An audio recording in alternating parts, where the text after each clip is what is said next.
Yo, yo, yo. What is up, people? I noticed you guys were running late, so I decided to just show up a little late for you guys just to help you out. I didn't want to be rude and be early, you know?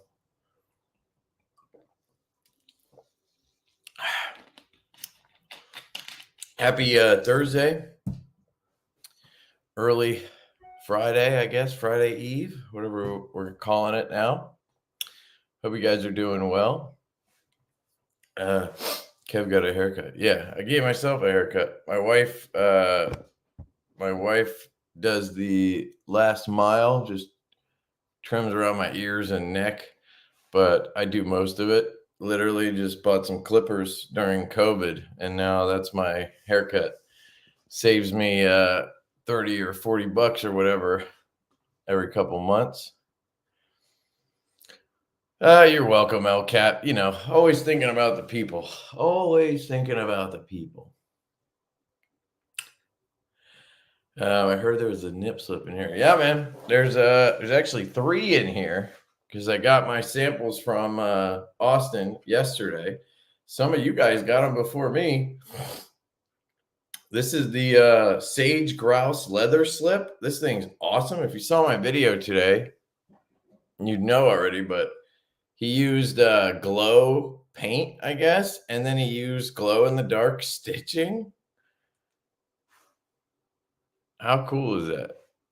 And luckily, I figured out how the slip works before I posted the video, so I was able to update it so I didn't look like an idiot, because I was like trying to get the knife out of here, and it's like impossible until you realize you just have to squeeze the sides, and then the knife will just slide right out. This is the nip slip in PVD titanium, PVD tie hardware, PVD blade with a black wash finish. This is probably my favorite one, even though I'm a belt satin guy. This one just, man. We did this one because we wanted to kind of have it match the Lush, and we have a Stout V2 coming with the same build, and so we did it, and I was like, you know, but it turns out it's my favorite one. And it does glow. You can use, obviously, a flashlight. You don't have to use UV, but the UV kind of turbocharges it. And I have studio lights on, but in the dark, it looks pretty damn cool. And these have incredible walk and talk. I dare say the best walk and talk I've felt on a slip joint. The only thing I can think that compares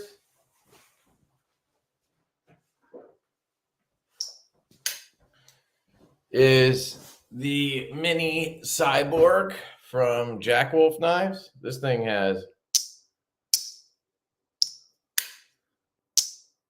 incredible walk and talk as well. But nah, nothing has that snippety snap. Hot damn.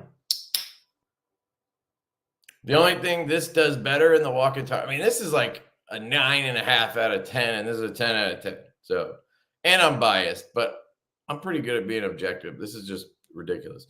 But this doesn't have a stop pin.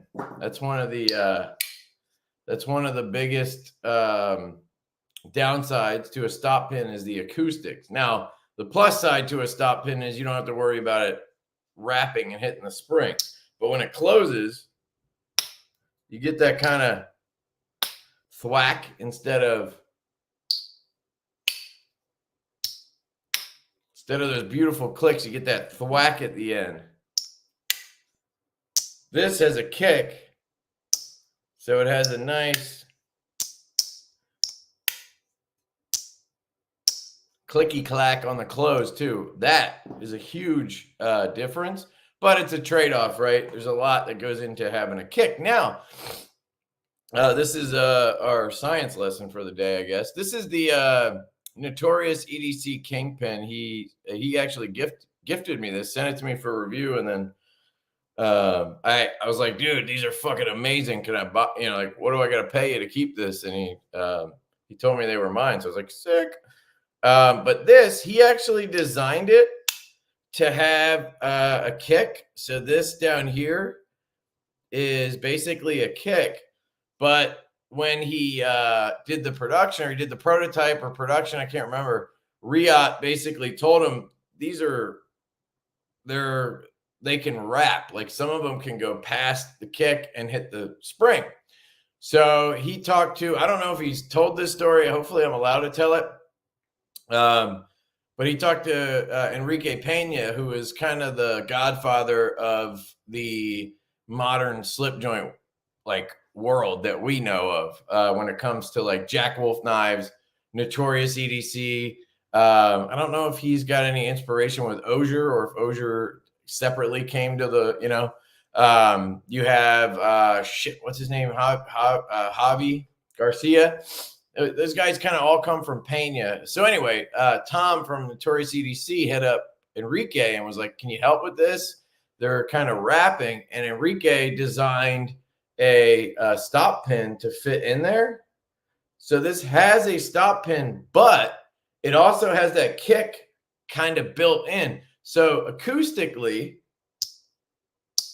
you don't lose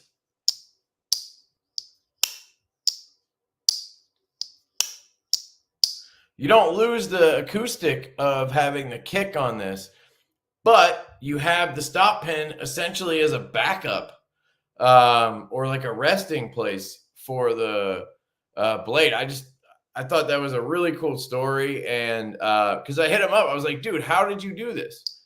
Like, you have a stop pin, but it sounds amazing. And that's how he did it. It was kind of an accident, but it was like a happy accident. You know what I mean? Some sexy knives right there, dude. Check these out. You got the mini cyborg, and you got the kingpin. I suck at holding multiple knives. And then you have the nip slip. So you can see how small it is. The mini cyborg is bigger than the nip slip. God damn, that sounds good. You can see the nip slip is taller but shorter. And of course, we have that choil, so you have to have the stop pin anyway. But my large glove size hand, I got 4-finger grip, and feels amazing. As long as you don't need a lot of blade, this will absolutely destroy whatever you need. You can see the hollow grind is really thin. QSP absolutely destroyed this knife. So anyway, that's the blacked out one. That's the one I've been carrying today. Like I said, I got them yesterday, but I really wanted to carry this slip and that knife. And then we have the one you guys have seen a lot because I had the prototype. This is the orange one. This is the production version. I'm going to send my prototype. It's back there. I'm going to send it to EDC with DVD. I think I got that right. Those letters right. He hit me up and he was like, hey, dude, I think the nip slip would be fantastic for somebody like me with neuropathy in my hands. Again, hopefully I can tell this story.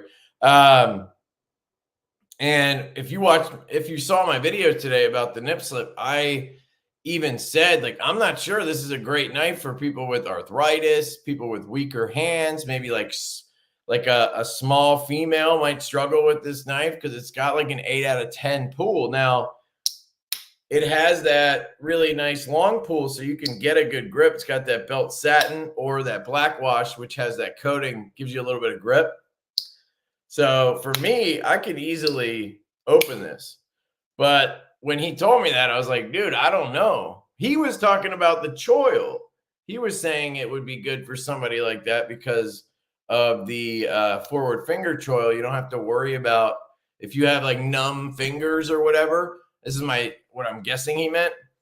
You don't have to worry about accidentally overextending or putting a little pressure on the blade because you have that choil there to protect you. So I thought it would be cool to send. I'm going to send him the prototype. to check out because I want to see, like, is it good to open for him or does it not work because the pull is strong? And I think it would be good to have people get that point of view because I can't give you that point of view, right? So somebody with hands like that giving the feedback would be good. Man, this one sounds amazing too. These are all brand new. I just put a little oil on them last night when I made that video, and man, they're already breaking in so well. So that's the orange one. And this one has aluminum collars. That's how we got it to be orange. Orange dark matter. And the color in the inlays will vary. Some will have a lot of color. Some will be like this, sort of in the middle. And some will have a lot of color. And, you know, or some will have like almost no color. It's just how it goes with this material. We chose to do dark matter because we wanted it to be a little bit more, not like, it's not subdued. It's got an orange pivot collar, but we didn't want it to be, you know, like this, where it looks like a pastel painting, you know. We love that, but on this knife, you know, or something like this, which I do think would look cool. So if you guys end up liking these and we sell them, we'll probably do an 80s version because that would look dope, especially on the black.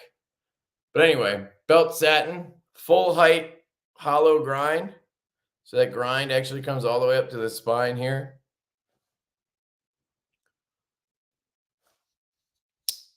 So that is the orange one. And that one, you can get a custom slip from Troy, Northwoods Leatherworks. He made the custom slips for the orange version. They don't come with the knife. There's no slip with the knife. If you watch my video, you can see the packaging. You know, you'll get the usual stuff. A Divo cloth, stickers. We have a special sticker that we're not going to show until you guys actually get the knives. So the people who order them on the drop, you'll be the first ones to see the stickers. And we thought that would be fun. So we're not sharing it, but it's a Divo traditional pocket knives covered box. We went with a GTA style theme. And then it has a QSP kind of slide box in there. And it'll come with the cloth and that kind of shit too. But we had a few makers make slips custom for the knives. So there's 3 versions of the knife and there's 3 custom slips. They match the different knives. So Troy took the orange version. So if you want to get one to match your orange nip slip, you could. And it looks sick. This one's not going to be as protected. So if that doesn't work for you, make sure you pay attention to that. This one was the black one, sage grouse leather, but he actually made 5 different slips and he made 5 of each. So we have 25 of each of the custom slips, 75 total slips on the drop, 300 knives. I think that's going to be a good ratio. Hopefully there's plenty for the people who want to spend the extra money. This one will be $40. This one's $100 because it's sage grouse. I guess he just costs more. You can see how much more goes into it. It is thicker and heavier, so keep that in mind. This knife is really light, so I didn't even really notice it carrying it today, but you know, this obviously carries a lot smaller. And then there's a purple version of the knife, and Duty's Daggers made these slips. And again, these are $40. It's violet Pueblo leather, I think, and black. And this one is tobacco Pueblo with orange thread. This one has white thread, black, and then violet. And this one has the flaps, so you kind of just pull the flaps back. And this is the purple version. So you have purple anodized titanium collars on this one, purple dark matter, same belt satin hollow ground blade, S90V steel. It's QSP, so I think they 59 to 61. But yeah, Jeez.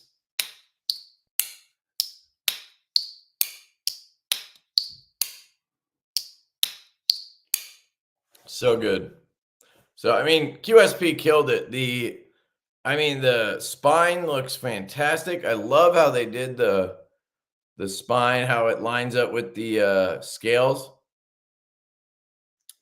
The screws are a little proud because we have really heavy contouring. It's very contoured, which feels great in the hand, but those screws do stick out. They tucked them as much as they could. We asked after the prototype, and that's as far as they could get them. They even polished the inside of the spring. Look at that. So really excited for these. The first batch of these is going to be $199 for the knives, and you can use affiliate codes. Like JD is here. He should have a code JD for EDC. That'll save you $5. So it'll be $194 with the code. There's no 10% codes. We're cutting it really slim on margins on this one. Same with the last one, the Tallboy. I talked about this.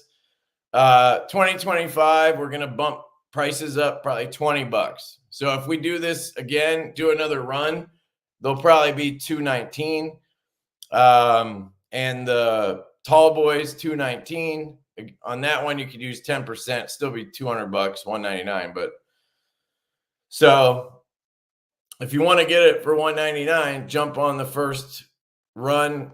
We did 300. We have no idea what the market is for a slip joint from Divo, so we just ordered 300, obviously to be safe. Plus, they weren't cheap. They're fucking really nice. So really excited. If you can't tell, this has been my most anticipated drop this year. We have so much shit going on this year, and we still have one more after this. We have the the Fireball. This is our Stasa collaboration, and this one's fantastic as well. We did a wraparound backspacer so we could make it a left or right clip without having to sacrifice aesthetics. That was something important to Nick. So we came up with this idea. This one's left-handed. And basically, you just have a left-handed backspacer or a right-handed backspacer. They don't come with the knife, or they don't both come with the knife. I think we're dropping 10 of each in left-handed configuration, 30 knives. That should be enough. Out of this run is 300 too. Should be plenty. And then I bought extra left-handed backspacers in case any lefties get a right-handed one and then they're like, oh shit, I thought it was reversible. Then we can figure it out. We'll sell the backspacers for cost. I think they were like 15 or 20 bucks. So, but you'll start seeing a lot of this after the nip slip drop. And then after the Fireball, Colin and I are taking a long nap because it's been a fucking crazy year. All right. Sorry, that was a long opening rant. I apologize, but I wanted to get all that out. Thank you for listening to all that. The Chaser is in production now. We paid the deposit like a week ago. We had a couple other dealers jump in on that one. So we have exclusives with Traditional Pocket Knives, Blade Binge, and White Mountain Knives as usual. And then we have Urban Cutlery. They're jumping on for the first time with an exclusive. Our friend Jesse over at Urban Cutlery. And then Urban EDC picked up an exclusive as well. A really cool one. Theirs is unique. Traditional Pocket Knives is unique. The other ones are really cool. And then we did one that's a little different too. So there's a lot of flavor with the Chaser. I hope you guys like it. I don't have one here because I sent the prototype to a buddy to check out. Neb, yeah, I wanted to talk about the Tallboy real quick. One more little rant. and then we can go to, you know, usual proceedings. We had a batch of orders from the Tallboy drop that USPS still has not scanned. So we did the drop on Thursday at 1 p.m. and Colin was handling this drop. So we kind of trade off. So we both have full-time jobs and everything going on. So we were trying to trade off to take the weight off of each other a little bit. And so we don't have to fly back and forth, especially right now when we have like a drop every fucking 2 weeks for 2 months. It's been crazy. Anyway, so it was Thursday afternoon and he set up a pickup with his mailman. Like he literally can text his mailman, and he set up a pickup for Friday. And the guy says, I have to come in the morning. That's just the way it works with a pickup or for my route, whatever. So he got as many packed up as he could Thursday and Friday morning until the pickup. And the mailman came, he gave him what he could, and off those went. Okay. He printed the labels for all the orders so that he could just pack them up and get them out the door, right? If you have to sit there and take the time to print every label one by one, it takes days instead of hours, where you can just mass print all of them. So Friday, Saturday, Sunday, I think he was done by Friday afternoon or Saturday morning. He had the rest of the orders packed up, and we scheduled a pickup for Monday. That was the next day they could do a pickup. Near him in Atlanta, the post office closes at like stupid early on Saturday. And anyway, so we scheduled a pickup. They picked up the rest of the knives on Monday morning. And between the two pickups, we have 115 orders that USPS has not scanned yet. We posted I posted a story on Instagram yesterday. We sent out an email to everybody who ordered a Tallboy yesterday. And today I posted I put a post up on the Divo Instagram, just trying to explain all this stuff. And we've just been getting inundated with emails about, hey, my order hasn't shipped yet. Have you shipped it? You know, all that good stuff. And so we're trying to, post it wherever we can so you guys can see it. So you don't have to reach out to us one at a time, which is fine. But, we don't want you to have to reach out because it sucks. So we've called USPS. We've gone to the post office multiple times. We've been on top of them. They finally opened up a investigation ticket today to look into it, and they closed it like right away. They were like, hey, these are at a distribution center waiting to get scanned, and they'll get scanned when they move along. And that was what they said. So they don't seem like they're like worried about it. They're not like, oh, we can't find it. Or, I've dealt with USPS a whole lot. And usually if there's a problem, they're like, oh yeah, we're going to call wherever and try to, get somebody to track these down or whatever. They're just saying they're at the distribution center waiting to get scanned, just basically saying, be patient. And that Atlanta distribution center sucks ass. It's horrible. I've sent stuff to Colin before that it just didn't go anywhere for like a week and a half. And then all of a sudden, boom, it moves along. So they're just disorganized there. We're probably just not going to do any drops where Colin has to deal with the shipping. Just so we don't have to deal with that distribution center. I mean, maybe we'll switch to UPS instead for those drops. I don't know. But basically, we've done everything we can. We're continuing to do everything we can. If your order has not been delivered yet, please just try to be patient. I know it sucks. We hate to ask you to be patient.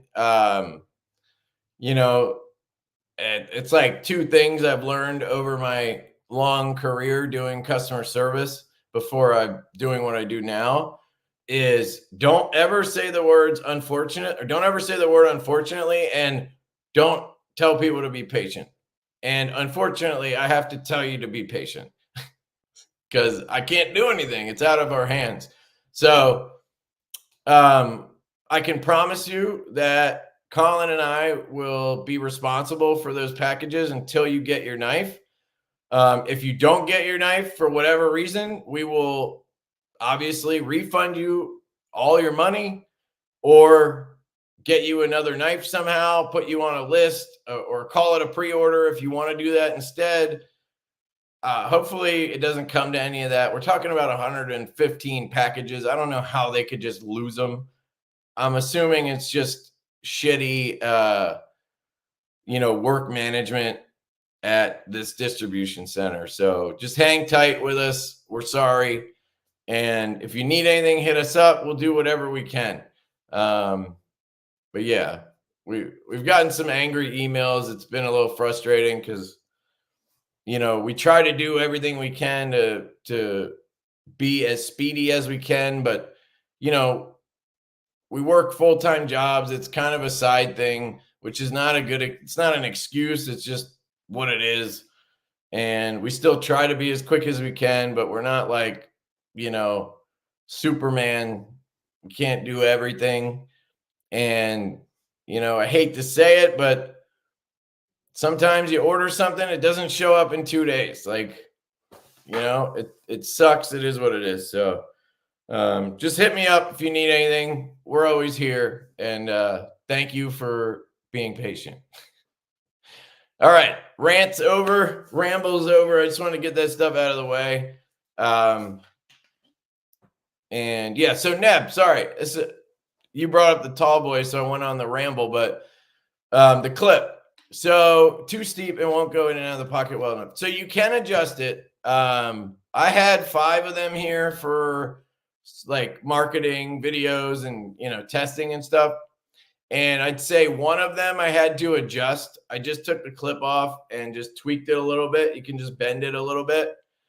Just take baby steps and you should be able to get it to where it doesn't tap, but it goes in and out of the pocket smoother. Now I agree that the ramp is too steep. I'm not going to sit here and argue that our clip on that knife is perfect. It is not. That is something that will be addressed on the next batch. So we already ordered, or we already requested the order for basically a rerun.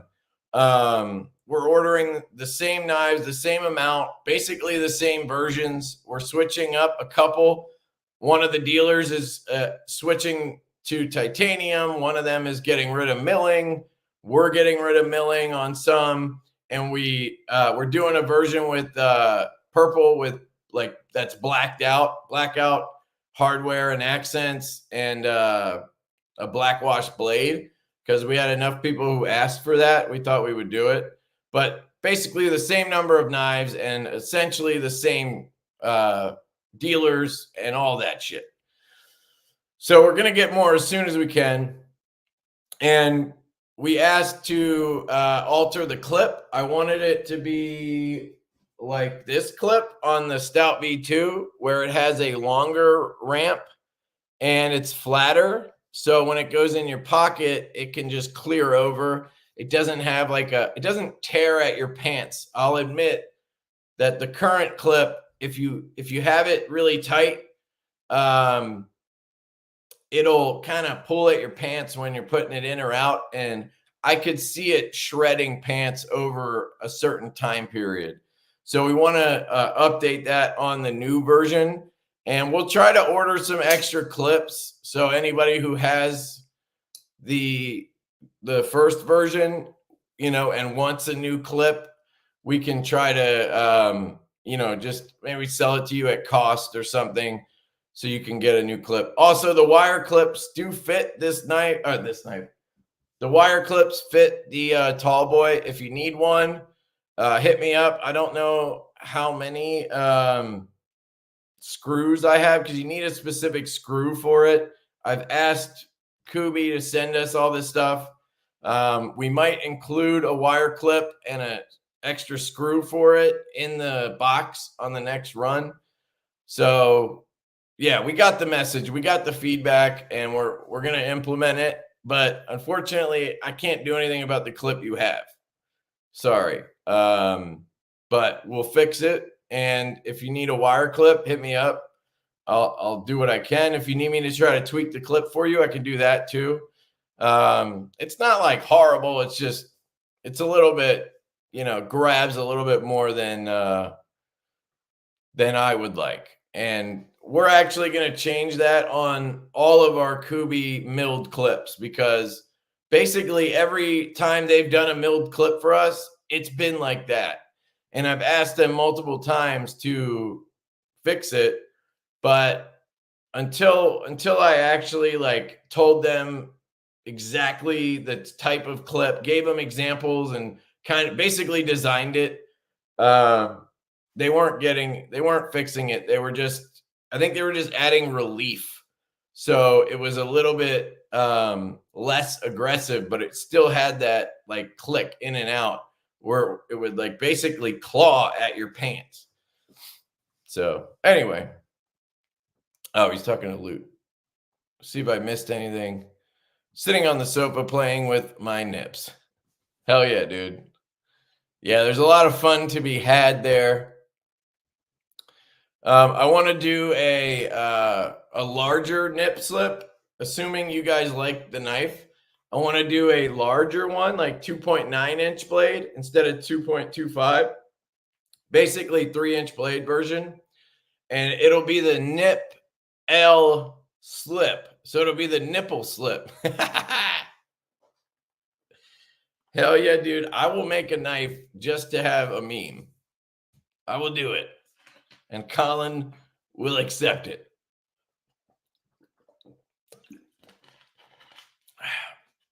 Also, sorry, my voice is all fucked up. We have something going around the house. I don't know what it is. Yo, what up, ATR? Guys, if you haven't checked out the RR Station Express, aka should have been the RR Substation. Don't know why he didn't take that. I'm clearly the best at naming stuff. I'm just kidding.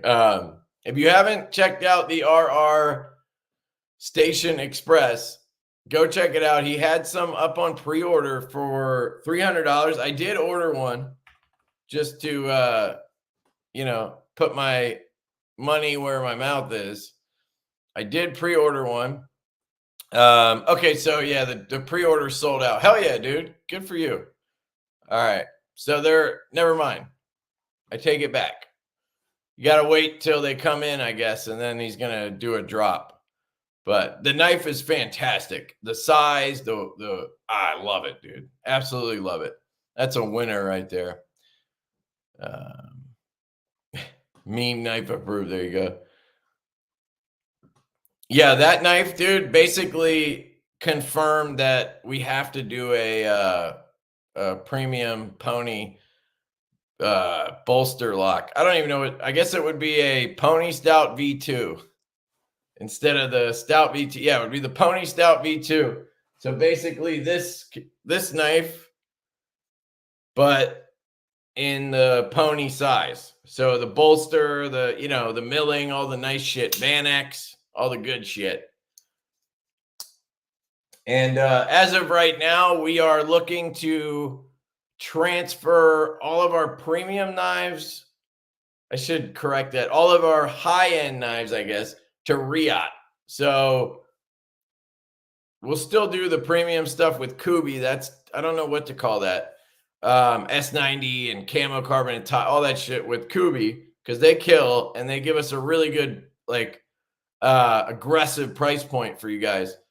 But the more premium stuff or high end, I don't know. It's not like crazy high end, but you get what I'm trying to differentiate between budget, mid-tier, premium, and then like ultra premium. That sounds gay. I don't know. Anyway, those knives will go through Riat. Hopefully, we are gonna get prototypes. I got a connection with Riat. Finally, it took me like a year to get somebody that wasn't this one guy that wasn't responding to me and was, I think, a middleman. I don't know.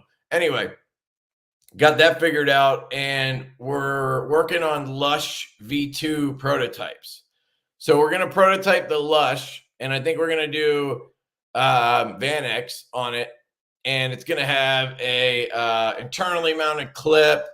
It's going to have internally mounted insert.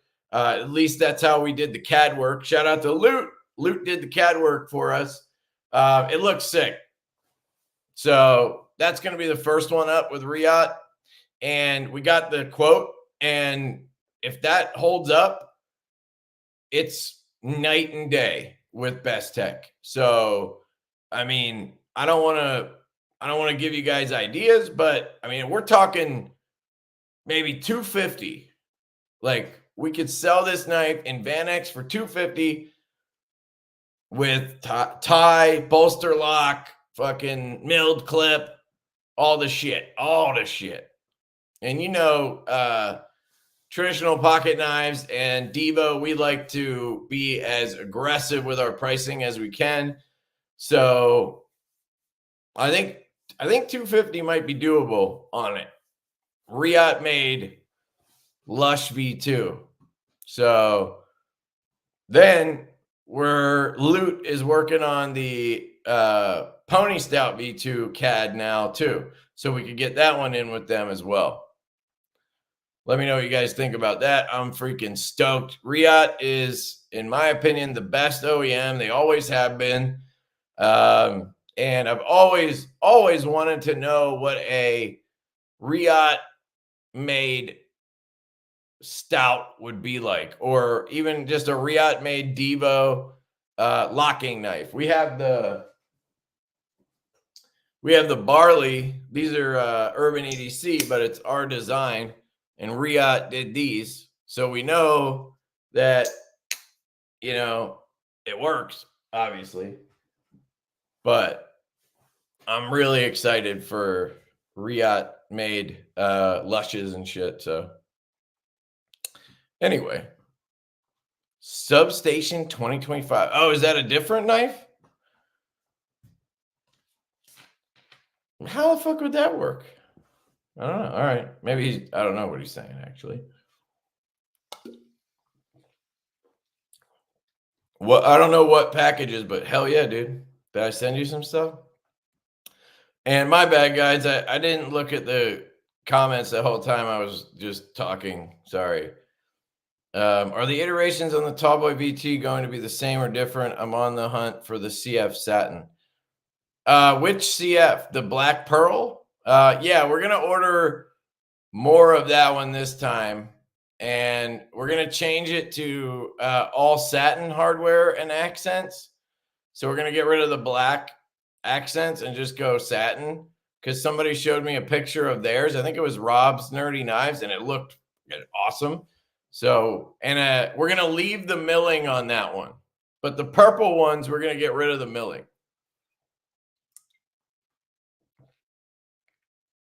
And then Blade Binge is switching it up. Blade Binge doesn't, they try to keep their stuff limited. So they're not doing the Brittany Blue again. They're doing a titanium with the milling. Hopefully they don't mind me telling you, but basically a dark mode like the mash and the nip, all blacked out with teal accents. So that'll be dope. So you're going to do one totally murdered out. Shit. Sorry. I don't know what knife you're talking about. What was I rambling about? My bad, dude. Fuck. What was I talking about? Damn.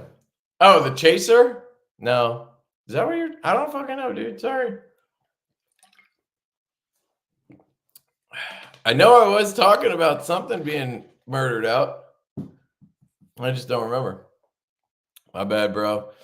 Finally got a Lush so good. Yeah, dude. I'm hoping Riat does a good job with that too. It's one concern, because dialing in that flipper tab is so hard, man. It's just a different beast. Let me know when the new clip is in, and maybe I can get a hardware pack to fix the ramp slip. Yeah. Yeah, dude. Just when you, yeah. Or hit me up or whatever, dude. Like, we'll take care of you, dude. So you just got to remind me, or I got to remind you. That's all. I don't have a steel trap anymore for all that. I'm guessing you're talking about the Black Pearl, but maybe you mean the 80s. They're all CF except for the White Mountain one. Will the new run of Tallboys still be $199? Nope. That's what I was saying. 2025, $199 is going to be $219 basically. But if you use the discount, if you use a Lefty 10 code, it'll be $198, I think. So it'll still be under $200 with the code, just not $199, and then use the code because, you know, we're selling the deal.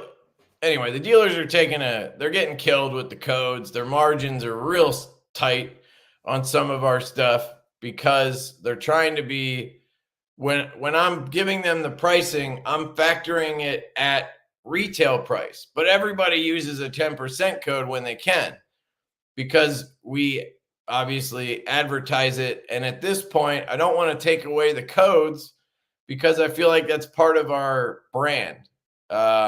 People look for the codes, so we don't want to take away the codes, but we got to do something. So we're just bumping the price up a little bit. So when you do use the code, it'll basically be $199. So hopefully that makes sense. Hopefully that's fair. I mean, there's nothing, we have to do it. I can't let the dealers keep losing. They're not losing money, but they're supposed to get 30% margins on these. And if you do the math on some of this stuff, they sell 100 knives and they make like $3,000 or $4,000. It's not a ton of money if you think about it, right? And they're dishing out, multiples of that to, so that we need to help them out a little bit and try, we got to get them closer to 30%, when they out the door, not, it looks like 30%, but then they end up with 15. You know what I mean? That's what's happening now. So that's what we're going to do to take care of the dealers. We really appreciate the dealers. They're amazing. Yeah. Could we sell them all direct and maybe make some more money? Maybe we would still sell the same amount. I don't know, but we really, we appreciate the relationships. They've just been great. I mean, just look at what we've done with Austin at Traditional Pocket Knives. It's really, I think it's helped us grow as a brand in terms of design. Like, I don't think the nip slip would be as good as it is without Austin being involved. I don't think the Lush would be as good as it is without Austin's input. And the marketing that him and his team do is amazing. It takes a big weight off of our shoulders. And yeah, we don't make as much money, but it's more fun. I think we end up with cooler products, I don't think we would have this if it wasn't Austin. You'd probably just have a blue or black box because we're so busy with 900 other things, including full-time jobs and lives and kids and YouTube channels and all other shit, that some things we can't just, dial in every single detail. We always try to dial in the knife, but this stuff, these aren't expensive, these sleeves, but it's just an extra process. You have to spend time designing and ordering and all that shit. And that's one of the big benefits of these dealer exclusives. They, especially dealers like Traditional Pocket Knives and Blade Bench, they really work for it. They put a lot of effort into it and they make those exclusives better,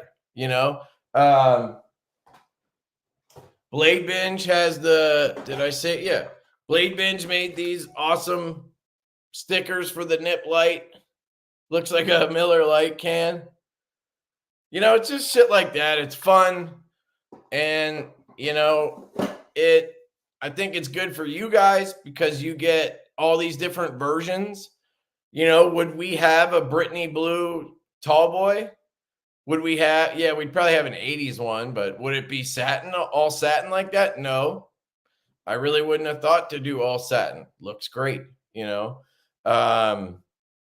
So having the dealers is important to us, and not really not as much about money. It's about the relationships and what they bring to the table, you know. So there's a TMI for you. Sorry. We got you, Ian. There's more coming, man. There's more coming. Sorry, Fred. Those are gone, man. We were absolutely shocked by how fast the tall boys went. So I mean, I sold off the samples I had. I kept two. That's it. I kept the purple one for me. And I think there's one other one floating around somewhere, pass around or something. And that's it. The other ones are gone. Colin has one titanium one. And that's it. So we ordered more. We're going to get them as quick as we can, man. We know people want them. We want you to get the knife you want, obviously. So yeah, sorry, man. If I had it, I would sell it to you. But the look on your face, I didn't think it was good. Oh, JD. Okay. I missed the rant. It seems as though some distribution centers are better. Yeah, for sure, dude. That one in Atlanta is brutal. Taking funding away has not. Oh, defund the USPS. Yeah, it's worse. You know, giving them more doesn't always help either. But definitely, like, defund the police. That whole thing is. I mean, look what's happening to. Yeah, I'm not trying to get into politics. It really isn't politics. You look at the major cities like New York and LA and whatnot, the crime, it's like out of control, man. And they don't have enough cops. You know, I think I saw a thing that in New York City, they have less cops now than they had in like 1995 or some shit. And obviously population keeps going up, not down. So, yeah, how about better fund the USPS? Yeah. Yeah, I don't know, man. I mean, yeah, there's always going to be issues here and there, but I've probably had more issues with FedEx or UPS than I had with USPS.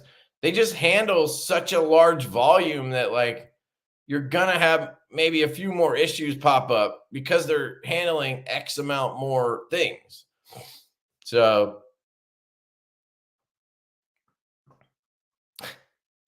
nice, JD. Nice. Since we're having to wait, let us pre-order our fireballs now. Yeah. We don't like doing pre-orders, man. That's kind of the biggest thing. That's why, you know, we order what we can afford to order, you know, considering we have a lot of other stuff we're doing as well. And, you know, we drop what we drop, and, you know, a lot of times the first run is a test and to see if you guys even like the knife. And then we go from there, you know, but trying to, yeah, we just don't want to do pre-orders. We just don't like it. I don't know. No, I didn't drop an N-bomb. Not your fault. They suck. Yeah, I mean, I'm not trying to get sympathy or anything. I just wanted to put it out there because we've had a bunch of questions and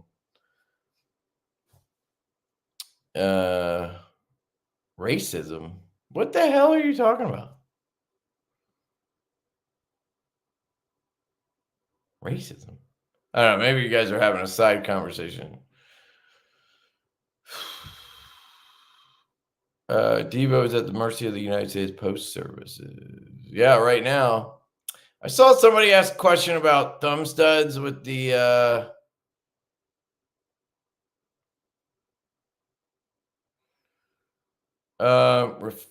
respectfully use UPS. At least give us the customer the opportunity to pay charge so we can opt for that service.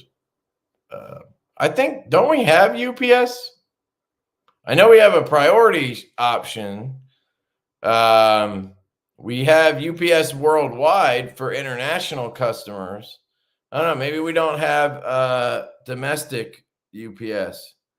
Maybe just, I don't know. Maybe we turned it off so we didn't have to, separate a bunch of different packages. I don't know.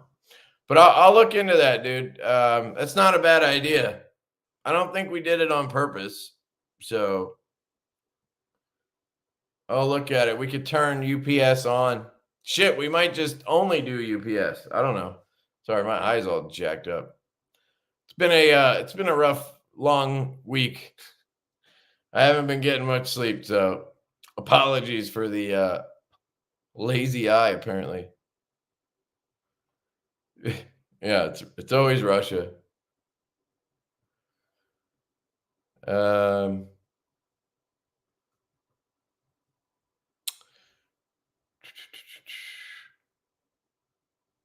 Most issues with mailing are in Alabama, Georgia. Okay, maybe they have an issue stocking. I don't know. Staffing. Absolutely love my dark mode Tallboy. Unbelievable quality for the money, and thankful for the stickers and microfiber. Right? Hell yeah, dude. Thank you. Appreciate you. Glad you picked one up. Jim Miller, he agrees that distribution center sucks. So that's good to know. That is not just our experience. Sort of good, I guess. How many makers are there for the 80s camo carbon? The pics of your Tallboy in it look different than others I've seen.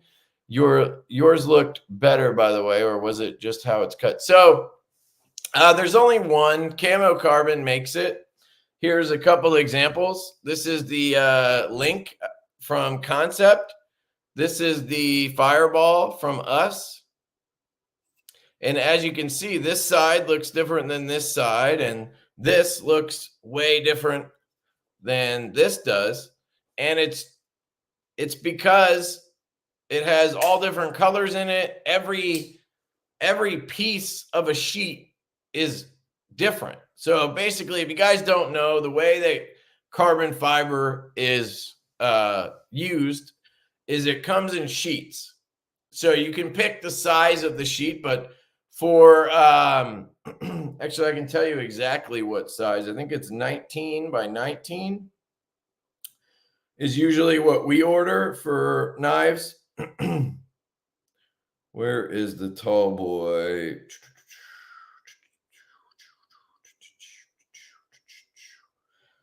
Got to scroll through the 80 million folders because we have 80 million designs. Where the hell is the Tallboy?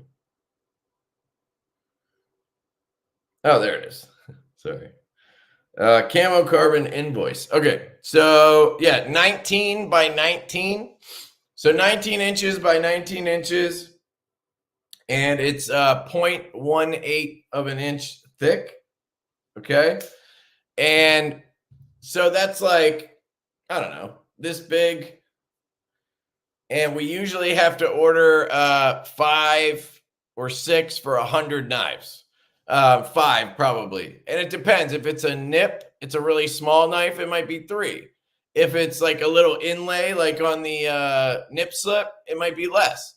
But if it's a whole handle, like on the Tallboy, a larger knife like that, or like the Fireball, I think it's usually like 5 sheets for one version of the knife. We're doing 100 pieces. And they put that into the CNC machine, and it cuts out as many of the scales as it can, right? And that sheet is going to vary. It's going to have all different. It's going to have a splotch of green through here. It's going to have blue through here, pink, right? Whatever, orange, has all the colors all over it. And then the next sheet could be completely different, right? Because, the way they're making this is they're injecting the carbon fiber material with, I believe it's a ceramic paint. It's like a ceramic nano paint or some shit. And that's what gives it the color. And as of our last order, when we ordered for the Tallboy and the Fireball, and I think the Lush, maybe that second batch of the Lush, can't remember. We asked them, hey, can you up the color? We want to have more color in there. So that's why the newer knives from us, they have more of the 80, they have the more color. And that's what the previous ones back a year ago or whatever, if you got 80s, it was a lot more like you would see less color throughout. So we just asked them to increase it. I think they've done that for everybody now. As you can see on this, I mean, this is insane. Another thing is it looks different when it's contoured because it's kind of like sort of cross-cut. So if you look at this knife, this is a great example of a knife that is perfect for camo carbon or whatever, especially like 80s. You'll see in the middle, you get that regular sort of flat 80s look. That's what basically this whole knife looks like, because this knife doesn't have contouring. It's chamfered on the edges, but it's a flat scale because of the wraparound backspacer. We couldn't contour it. So that's what this kind of looks like all around. This is, you know, you take the sheet and you just cut it to shape, right? With this, that's what you have here, but then on the edges, because it's got this contoured radius, you get that sort of cross-cut look where it has those lines. And it just looks absolutely beautiful. That might be the best cut of 80s I've ever seen. Absolutely stunning. The Militol I had in 80s was freaking gorgeous too. So anything you buy in 80s or camo carbon going forward should have more color in it now. If you ever saw the prototypes, if you go back and watch my video or Stas's video on the Fireball, if you look at the prototype of the blue one, this is the same material. We just asked them, can you make that blue pop more? And they really did. They did a great job infusing more blue in there. So it is all made by Camo Carbon when it's 80s, but you can request stuff. Like on the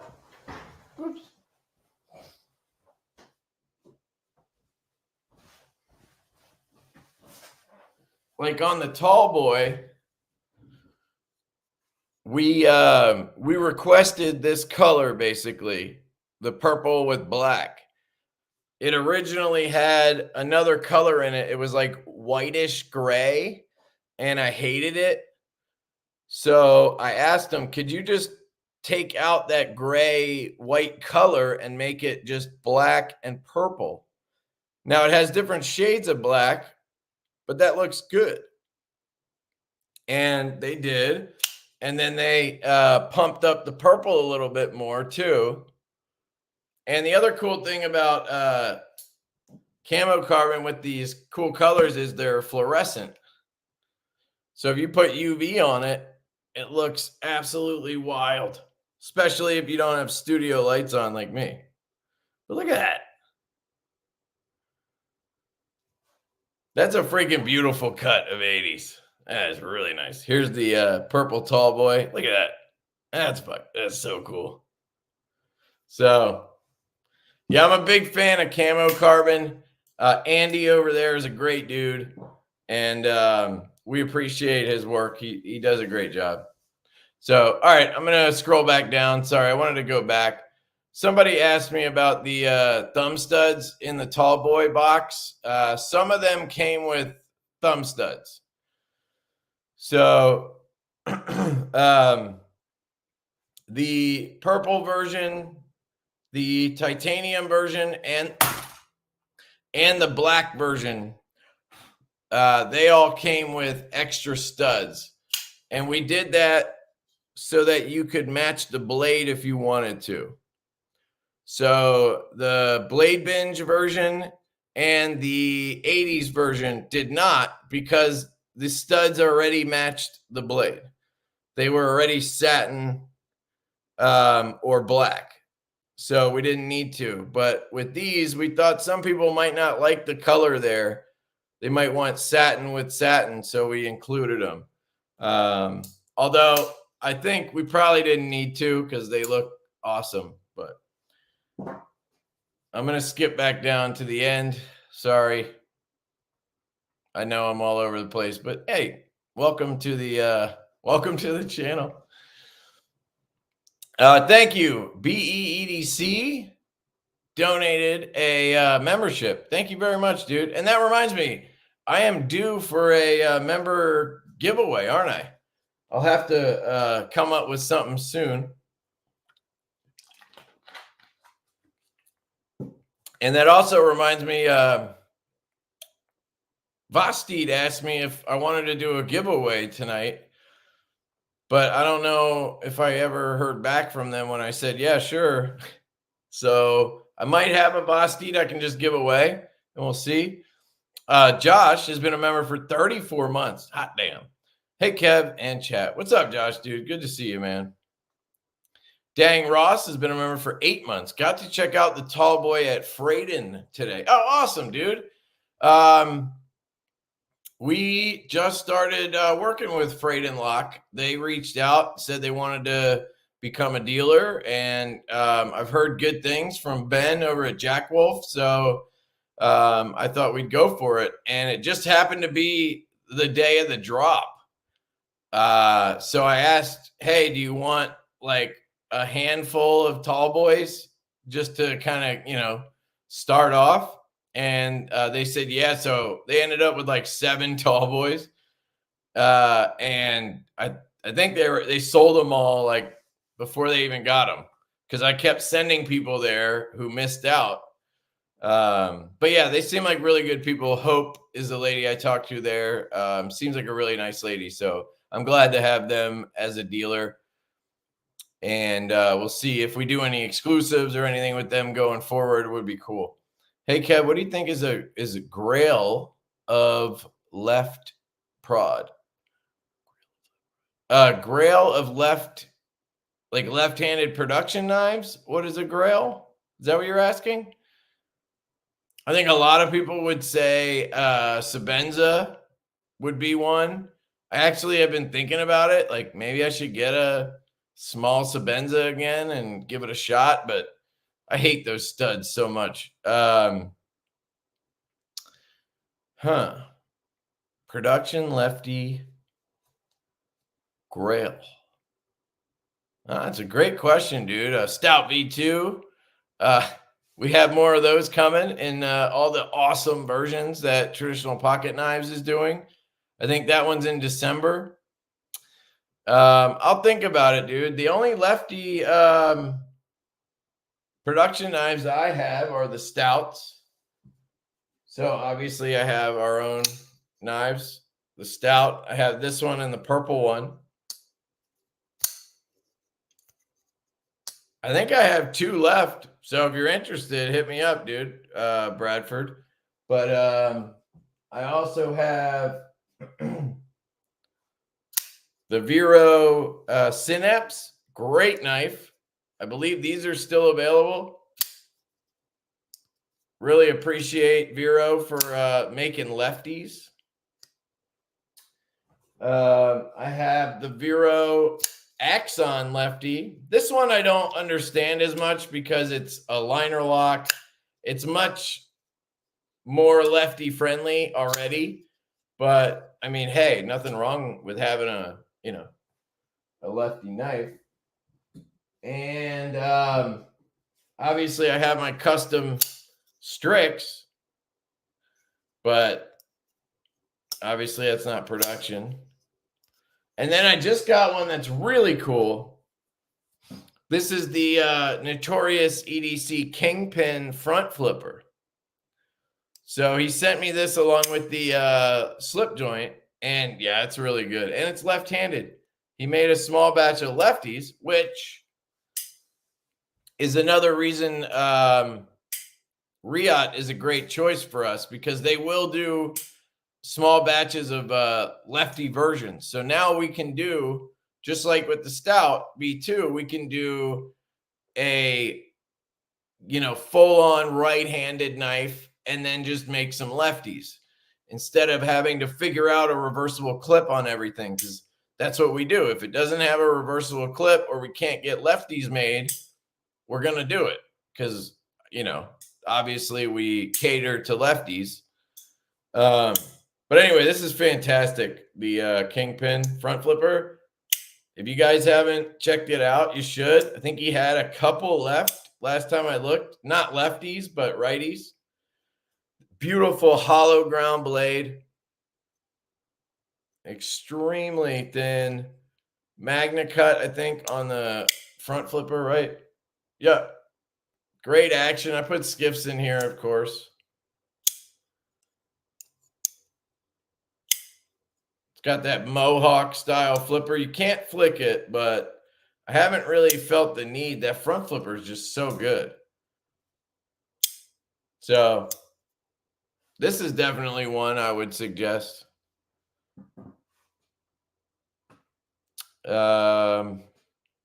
Shield arms with 2 bones. I can't wait for the nip slip and fireball. Oh yeah, somebody asked about the fireball date. Yes, I did pick a date. And I confirmed it with Nick. So what the hell did I choose? I don't even remember now. Let me just double check. Nick.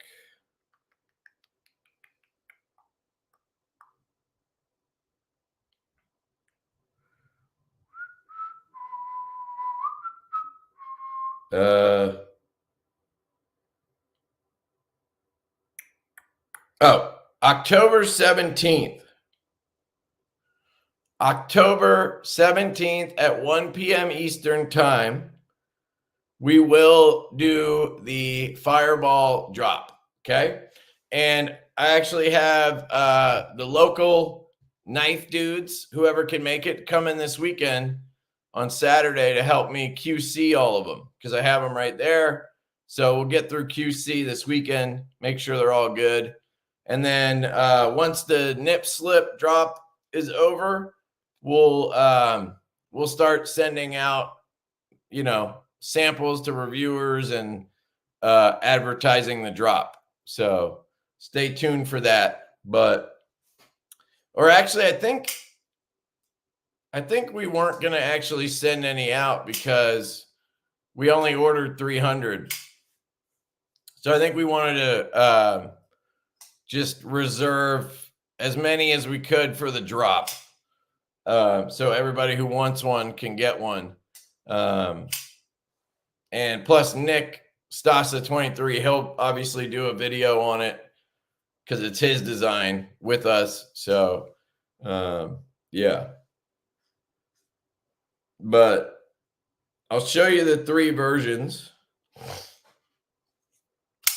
We have the 80s camo carbon with a beautiful hollow ground belt satin S90V blade.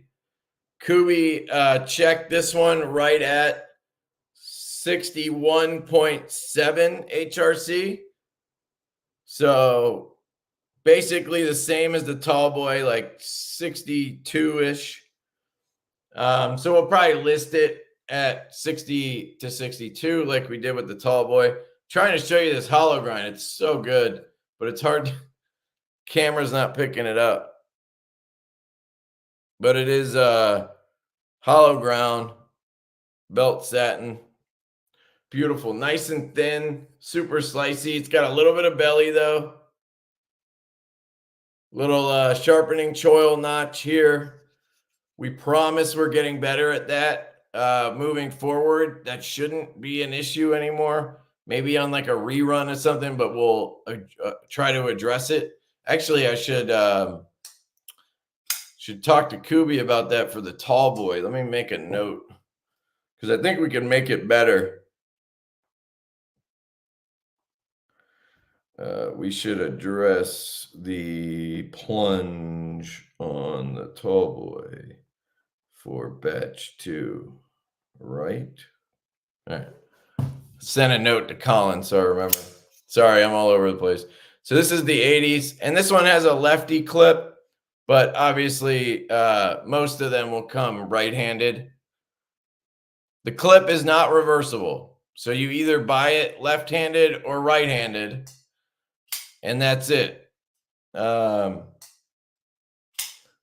if you're right-handed and you end up with a lefty, or a lefty and you end up with a righty, we can help you out. So that's the 80s. Then we have the black pearl and satin. They all have black hardware.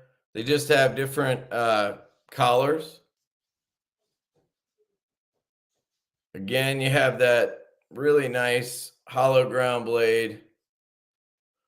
Nice and thin. The action on these is really good.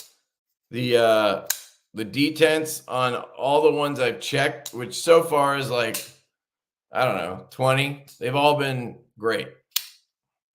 Easy to thumb flick. Great to reverse flick.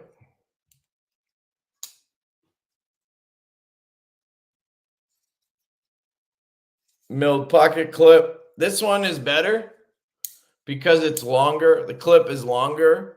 So even though it has that same style ramp, it goes in the pocket a lot softer because of how long it is. So a lot of that tension gets soaked up through here. It's not like light or anything, but it just feels better going in and out of the pocket. And then we have the blue, electric blue version with a black wash blade. And again, these are S90V steel.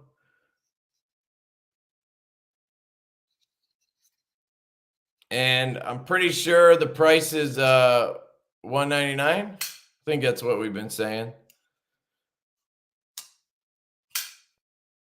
I think we'll stick with $199. Like I said, next year that's going to go up to $219, but I think I've said $199 a bunch of times, so that's probably what it'll be.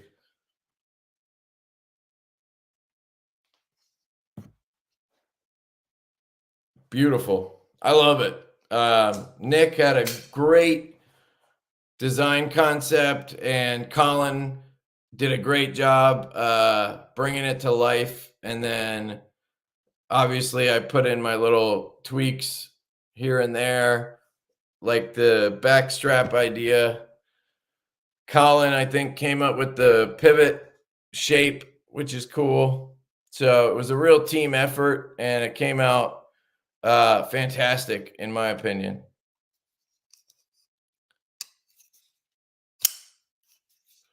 Ergonomics are really comfortable. Even though the scale isn't contoured, it's chamfered really nicely, and it feels amazing in the hand. So, yeah,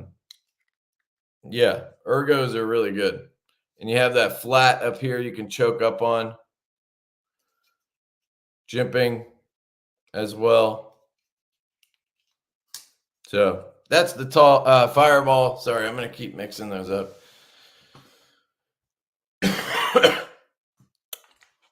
Casey with the 5 bones. You got a lot going on, Kev. I'm exhausted listening. So I'm going to the shower and bed. Hell yeah, dude. Have a good night, man. Yeah, let me scroll down here. Sorry. If I missed anything, just repeat it. I did pre-order for Cole's knife. Never again. What do you mean? Never again. Oh, you just did it for Cole, is what you're saying? I mean, I don't have anything against pre-orders personally. I actually like them to be honest. I know that sounds weird, but you can go back. I've said this a bunch of times. I actually kind of like pre-orders because I tend to like the idea of a knife more than I actually like the knife. So I'll get the knife, and I'm such a picky piece of shit that I can take the perfect knife and find something wrong with it that'll just something so small and stupid, and it'll drive me nuts to where I just won't carry the knife or I'll get rid of it. And it's not because the knife isn't good. It's because I'm too OCD. Like, you can't expect every knife to be perfect, you know? So having a pre-order kind of is like, it's nice to you know, kind of have the idea of the knife that you're going to have, but not actually have it. I don't know. I think that's why I like them. It's also less, I guess it's less of an issue like with drops where you could miss out or whatever. With a pre-order, usually you can get one. So I have nothing against pre-orders personally, but as a business, we want to avoid them because we utilized pre-orders when we started the company. That's how we started the company. If you guys didn't support the original Stout pre-order, this company would not exist. We know that, and we appreciate that, and that's why we try to do whatever we can for the customer, right? So we built the brand on pre-orders. The Stout was the big one. That one let us order the Stout, order extra stouts, start prototyping new designs, and we used some of the extra profit from the Stout. We put that into the Growler when we first launched the Growler. I hate that knife. The original Growler, hate it like so much. But that got things rolling. That's how we started the dealer exclusive program where we do these 50-50 deals with dealers. It got that off the ground. So from there, we did the Growler V2, right? We did the Mash V2, the Mash V2.5. And, you know, everything started going from there. We did a pre-order on the Buzz, and then we did a pre-order on the Stout V2 as well. And that was the last one we did. It was about, I don't know, a year and a half ago or so, we did that one. And our goal has been not to do any more pre-orders. And I will do whatever I have to do to make sure we don't do pre-orders. So we will, you know, work with dealers and have them, we'll come up with dealer exclusive models of knives or versions of knives. That helps offset the cost of a production run. We'll do the dealer partnership program where we go 50-50 with a dealer. So we happily give up a lot of profit on something, you know, essentially our idea. We come up with the design, we prototype it, we do all that legwork, and then we go to a dealer and say, hey, do you want in on this? Just put up half the money and, you know, but we do that because we don't want to do pre-orders. You guys put your money on the line so we could start this business. And I feel like now that we have had some success, some growth, we've had some profit come in from all the stuff we've done, that it should be on us to take the risk now. You know what I mean? I know that sounds weird, but we just have this no pre-order thing as a business now. But as a personal thing, I don't mind pre-orders at all. So I'm not frowning on pre-orders. I know that's counterintuitive, but that's just how my weird brain works. Did skiffs make a good difference in the Tallboy? Might need to. No, it was. I mean, it always is nice to put skiffs in, but the 5mm 1/16 bearings with Kubi, or really anybody, skiffs are pretty minimal in what they do unless there's an issue with the knife. What I would do is take it apart and clean it, put your own lubrication in there and whatever, and see how that goes. But at that point, you might as well put skiffs in it. And that's kind of what happens to me. I want to take a knife apart and make it my own, kind of put it together the way I like. And then it's like, why wouldn't I just put skiffs in here? I have them and I have the knife apart. So a lot of times I think the disassembly is what makes your knife feel better, but we just attribute a lot of it to skiffs. They are amazing, but I'm just saying. So far, we always like your knife. Hell yeah, dude. Thank you. We appreciate that. All right. I'm skipping ahead again because I am way behind. You guys are used to it, but I feel bad doing it. Did I get this one? Yep, I got that one. Wow, that was a while ago too. I just want to make sure I get all these super chat things at the very least. Thanks for the mash. Oh, Jay, yeah, sorry, dude. I saw this one earlier. I missed it. Thanks for the mash parts. Great service. Much appreciated. Hell yeah, dude. Thank you for the support, man. We always appreciate it. Marceau said he only supports China. Oh, sorry, Olites. Oh, I caught that. Give away some razors so you stop shaving your beard like a politician. I mean, I'm not clean shaven right now. I haven't shaved in a while. But if I gave away razors, I would have less razors. So that doesn't make sense. This is the Bosy I was talking about. So they sent me this a while ago. It's a what is this knife called? The Anilo. And obviously I used it, you can see. And I think I reversed the clip. But depending on if they responded or not, I might just give this away and then see what they were talking about, because it was in my head to do a giveaway. And then now, where's their message, Bosty? So they asked, do you have a live stream this week? Would you like to collaborate with us to do an Anilo giveaway? We will cover the rewards and shipping costs. If you like to, please feel free to let us know. We will send the giveaway link to you. So I don't know. I'm just going to give away the Anilo, and then I am just going to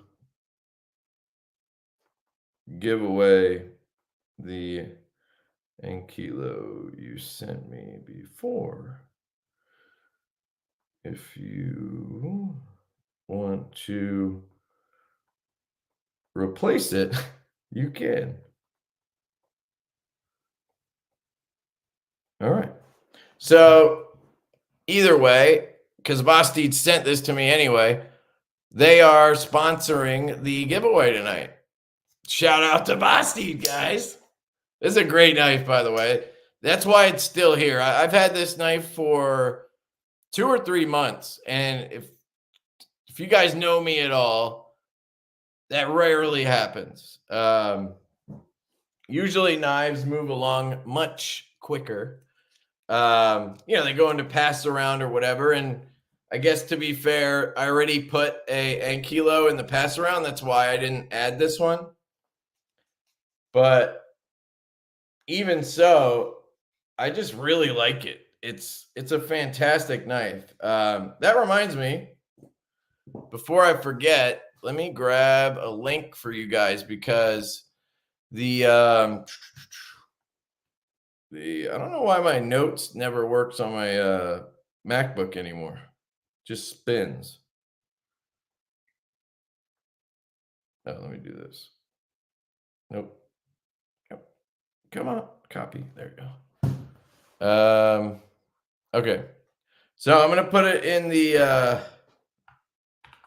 chat. Come on, baby. You can do it. All right. So I put a link to Tyconic in the comments because they their knives are up now. They did a drop on the 15th, and they and then their website crashed or whatever, and so they were like planning a new drop, and they I guess they just put them up instead. So I'll try to pin that so you guys have it. Yeah, sound like a schmuck there, bro. Pin message. All right, there it is. What size skiffs? Nah, you can't put skiffs in the Anilo. It has a pivot lock, and the pivot style locks have these big ass bearings with. You gotta watch. I did a disassembly on it, and you can't swap it out.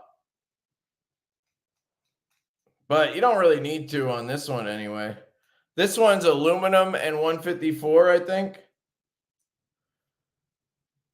I'm just trying to reverse it to right-handed, and then I'm going to clean it up for you guys, and I'll show it to you again. But yeah.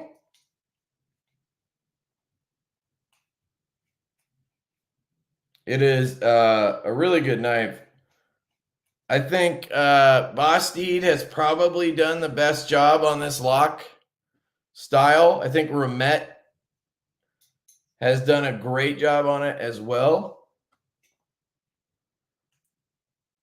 And then Riat did that PL, whatever it is, the PLXT or whatever. That knife is hot garbage. That light or that lock sucks. I really hate that lock.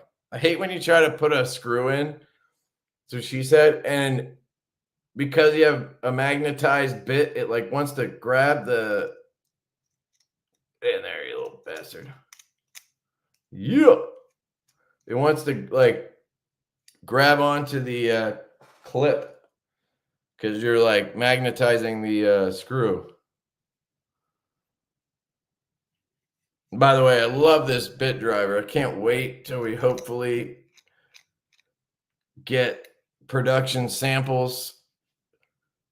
This is the Divo knives screwdriver, and it is a O.show Olek design.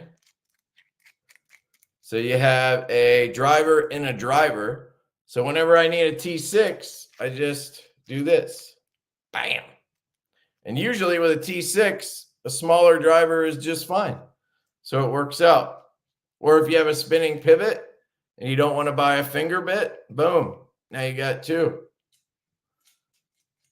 Fucking genius. The guy is a genius. And it has a great little spinner on the back. Comes with a base. At least currently it does. Depending on the pricing we get back, we might sell some without it. But it has this really nice base. You can fit a bunch of bits in there.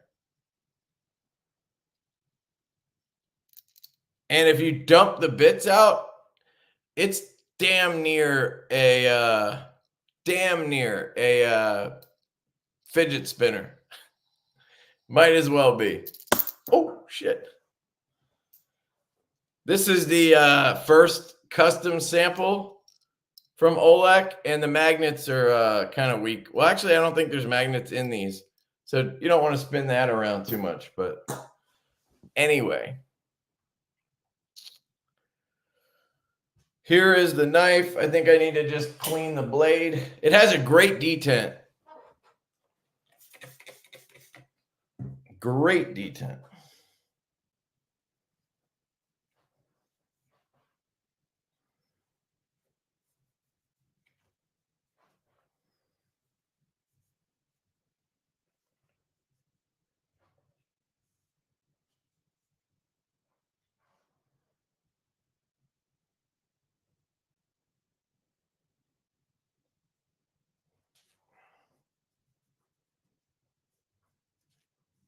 All right. So here it is. It might have a mark from the clip over here, yeah. But pretty minimal. got the Anilo V anchor lock.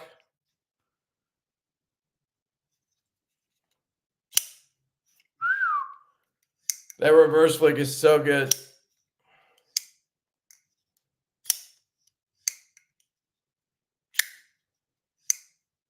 Oh, you know what I'll do?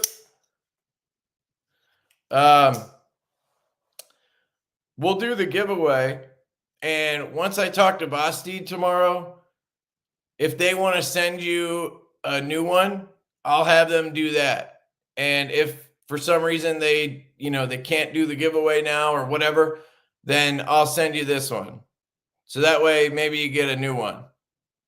Does that make sense? It might not be the same color, so maybe that'll matter to you, but I figure a new one's probably better. So if I can get you a new one, I will. Otherwise, this one's the one you're going to get, and it's great. 95% new, basically.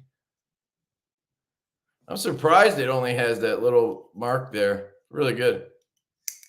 The button is so good. The front flipper is excellent. The flipper 10, no play, no rock at all. Swings like a beast. Dead nut centered. No lash. I mean, it's fucking unbelievable. And they inset the button. So the button isn't sitting up here like on a button lock. Do I have any button locks? Yes, I have one. So here, see how that button sticks up? So if you flick it with the wrong hand, your finger is on the button a lot of times, and then it kind of messes up the detent. Well, this, first off, it has a real detent. Check out my disassembly video. It has a magnetic lock bar, or a lock bar with a it's made out of steel, and then a magnet in there on the button, on the back of the button, I think. And when the blade is closed, the magnet pulls the lock bar in. So there's a detent ball in the lock bar and a detent hole in the blade here. That magnet pulls the lock bar in, and that detent ball sits into the blade. And then you flick it, and obviously it pushes that lock bar out of the way with the detent, but it feels like a real detent. And when you push this button, it's basically pushing that magnet and pushing that lock bar back. So it works like a button lock, but it really has a lock bar. So it's strong as hell. It has a real detent, but it still has the fidget factor of a button. And that button is tucked away in there. So as a lefty, I can put my finger all over this, and it still feels like a real detent firing out. Now, it comes out a little bit when it's open, so you do have to be careful. You don't want to, my finger's on it there, but it doesn't disengage it. And then when you let go, it's fully locked up. So it's the best pivot lock I've tried. So I'll shut up. Anyway, that'll be the giveaway. If you're picky enough not to accept a free knife, you don't deserve to win anyways. Yeah, but if I can give away a new one, I'd rather do that. But anyway, the point is to shout out Bosy for doing the giveaway. And it sounds like they're having a sale. A sale. Let me give you my link to Bosy too, because I have one. Man,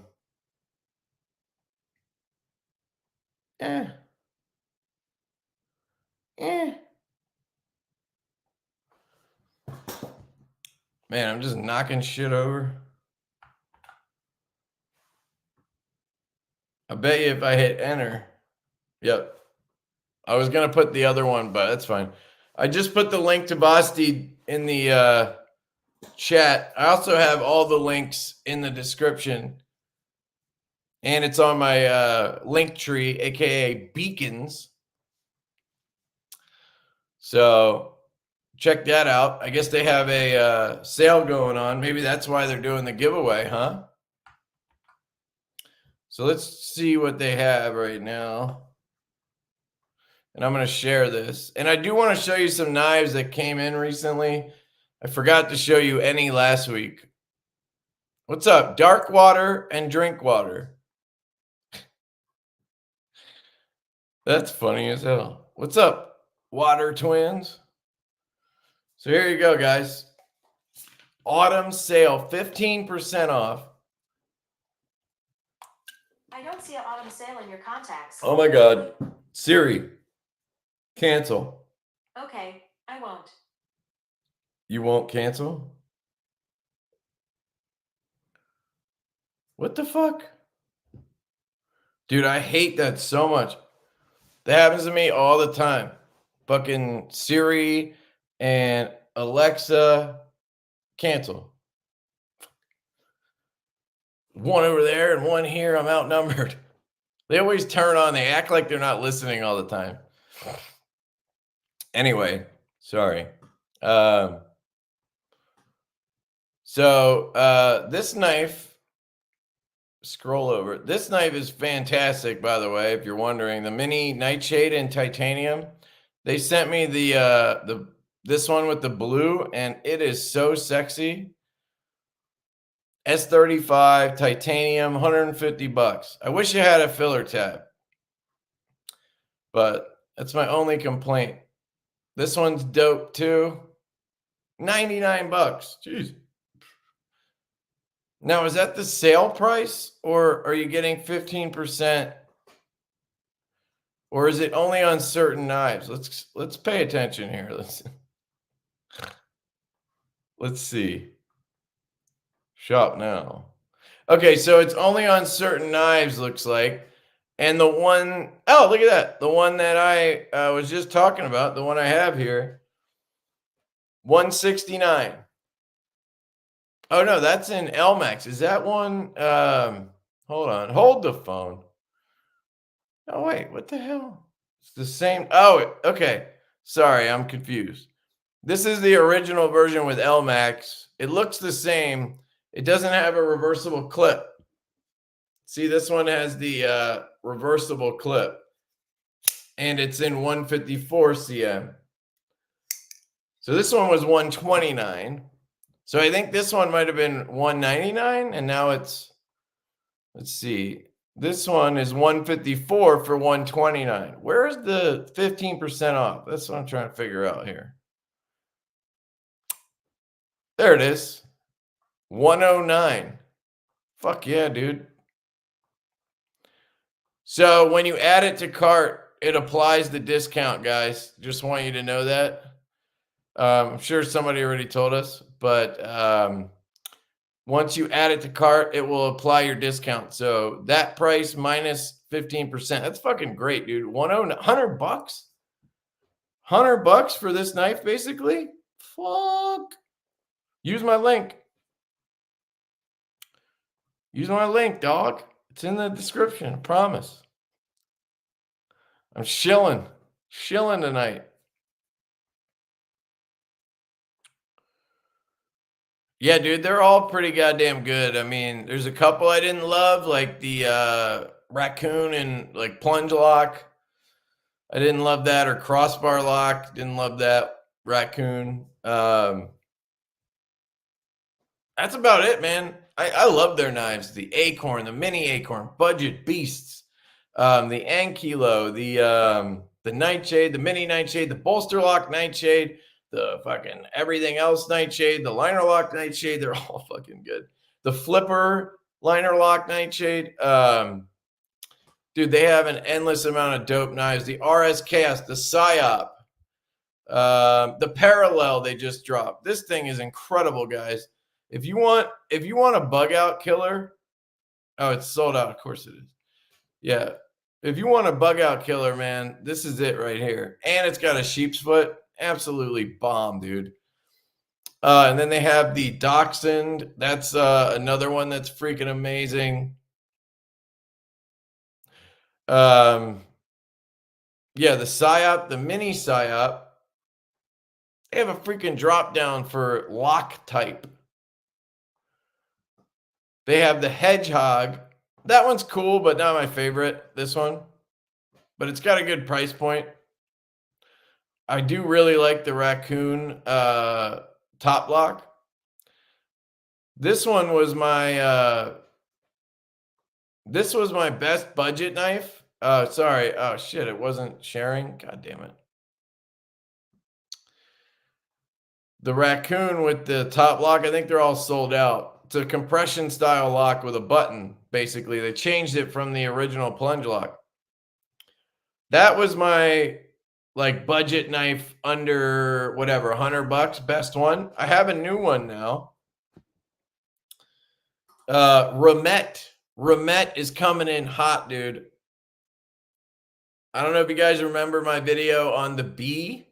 So it's called the RTB, like the animal or the insect that stings you.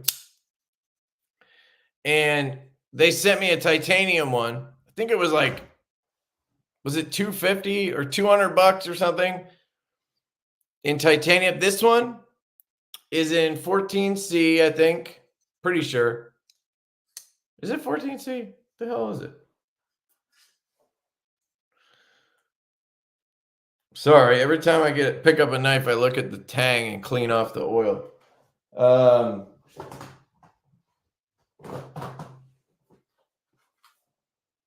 Damn it. It's the BG. The BG.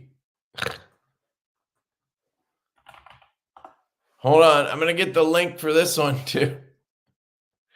Because, you know, I got to do it. Let me share the page, though. I want to get the steel right. I think it's, this thing looks cool as hell, too. The Falcon's dope. I haven't tried the Wild Species or the Disassembly knife. Shop. All right. Folding pocket knives. There it is. $57 in 14C. And you can use my code LeftyEDC. It'll get you 5% off.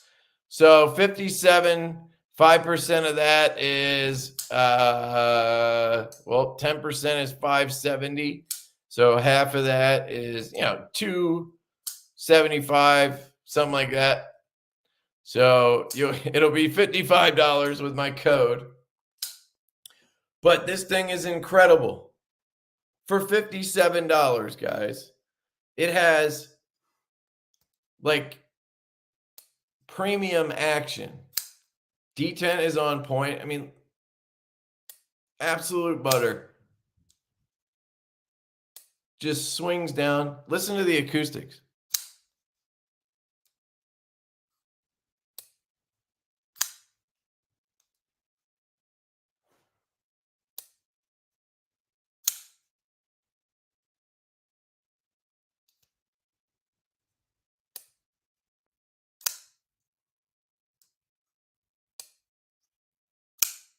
So good. It's got a beautiful blade shape. Sheep's footy with an upswept sort of curve to it. Sorry, it's a little dirty. I've been carrying it. Great little choil. Super comfortable in hand. And nicely contoured. It's really good G10, guys, with speed holes. Check this out. It has a toothpick. Titanium toothpick in there.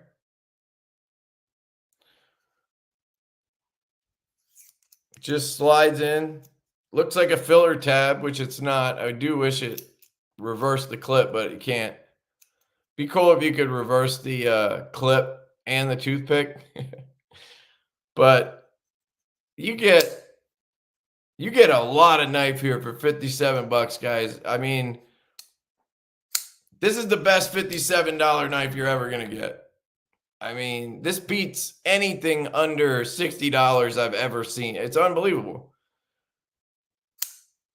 I think I like it better than the titanium one because it's a liner lock, which means left-handed, I can reverse flick it.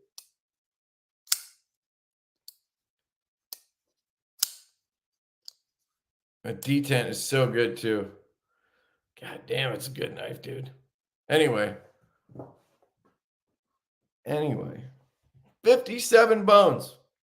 I'll give you that link too if you want it, but you can just go to their website and then put my code in for the 5%. LeftyEDC. Where's Remet? There it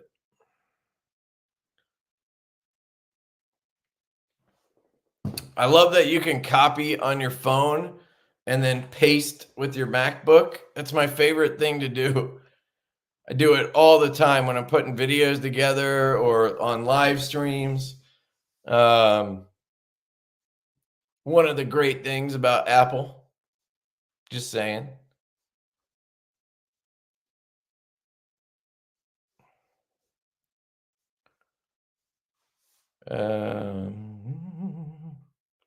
Everybody's talking shit on the AIs.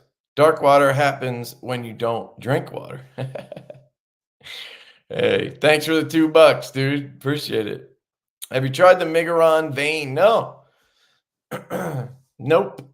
I can't seem to get Migaron to send me stuff. They sent me a couple of things, but they I don't know. I think they hit me up recently. I need to check on that.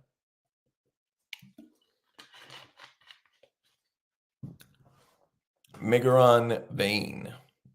Let's look it up real quick. Just show you one more time the Remet B. That picture is horrible. Look at the angle on that. Jeez. But yeah, here's the 195 for the Thai one. I mean, it's a really good frame lock too, actually. Kind of reminds me of a Wii in a good way. And it has that really cool cutout. This cutout just looks so cool to me. But as a lefty, the liner lock makes more sense. If you're right-handed, I think the frame lock is dope. And 5% off. I mean, it's like a $190 knife. That's crazy. M390, I think. Really good stuff. They have a lot of cool knives. What we're going to check out, Migaron vein.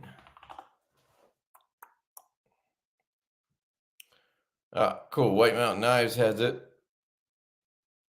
You can use Lefty 10 at Migaron or White Mountain if you want.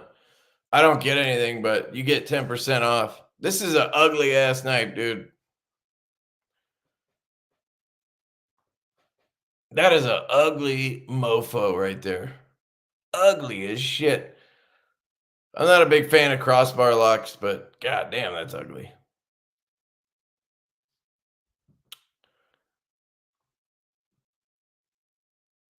Oh, maybe that's what they're talking about? Well, either way, doesn't matter to me. We're giving away the Anilo.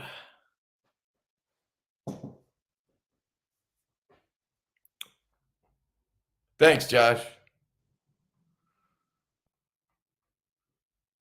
Shilling like a villain, baby. Why not? If I can recommend something, I'll shill it all day.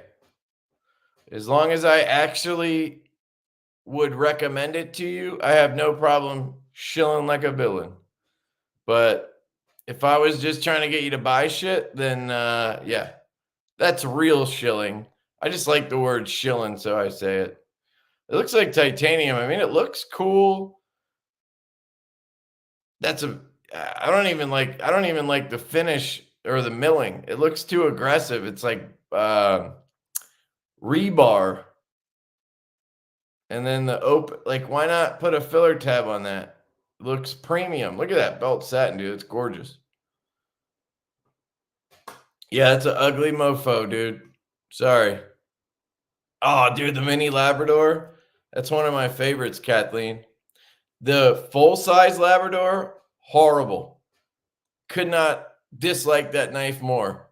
But the mini, amazing. One of my favorite knives. Assuming I have like 100 favorite knives. It's in there. V-anchor nightshade. Hell yeah. Yeah, I want to see them do the V-anchor lock as thin as they can. That's the one thing. This is fine, but it is thick, right? It's not like brutal, but it'd be amazing to see a thin version, you know? Wish they would do the full-size nightshade with tie scales. I don't think I need a another nightshade. I'm good. Coated also offers a military discount for extra 15. Cool. I'm not sure who Coated is, but you mean Bosty, maybe? You should betray the shit out of your mini bug out, dude. That parallel is so much better. So much better. But it's thinner. It's different. Yeah, it's still got the toothpick. It's nice, man.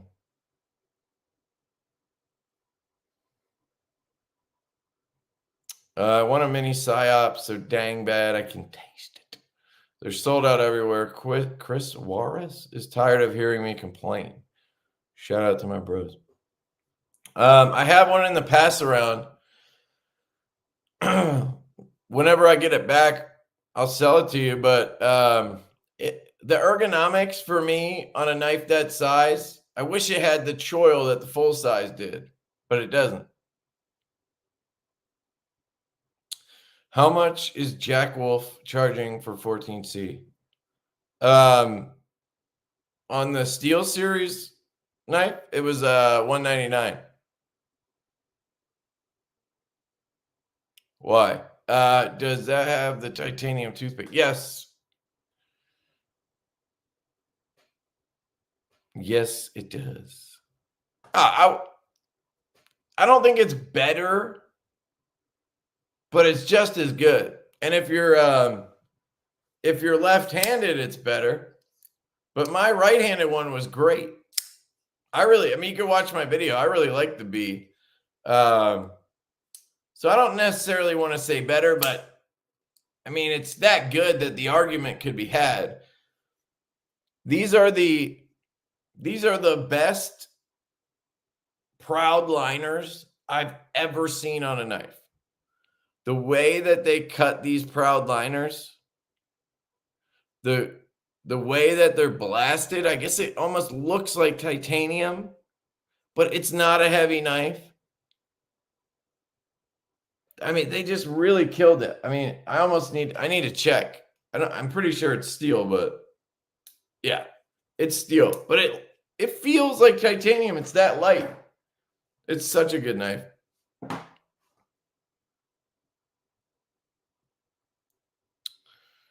But make sure you use my link and my code.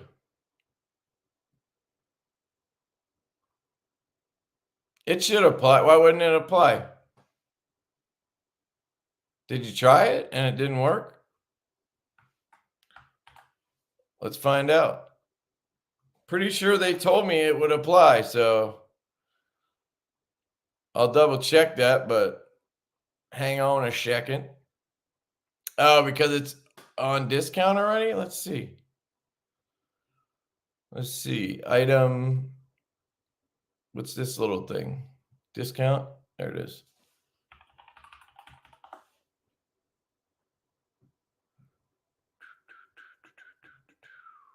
So I put it in.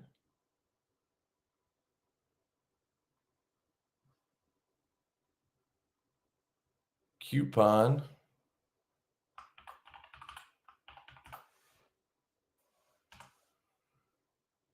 It wants me to enter a zip code before I can put a code in. That's kind of weird.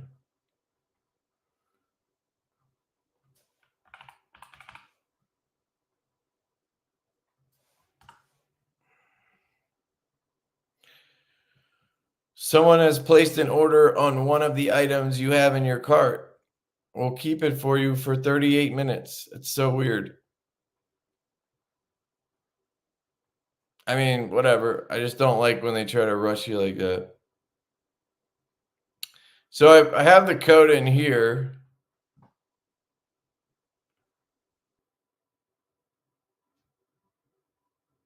I mean, I don't know how many times I have typed this code, but that's the third time I'm doing it.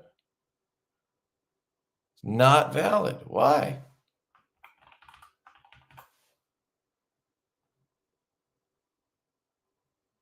What the heck? Pretty sure they told me it would work. I'll double check though. I mean, it's literally $2. So just use my link. It'll still help. So, oh, LeftyEDC 1. Shit, sorry. You got to put a 1 after it. I didn't even notice that shit.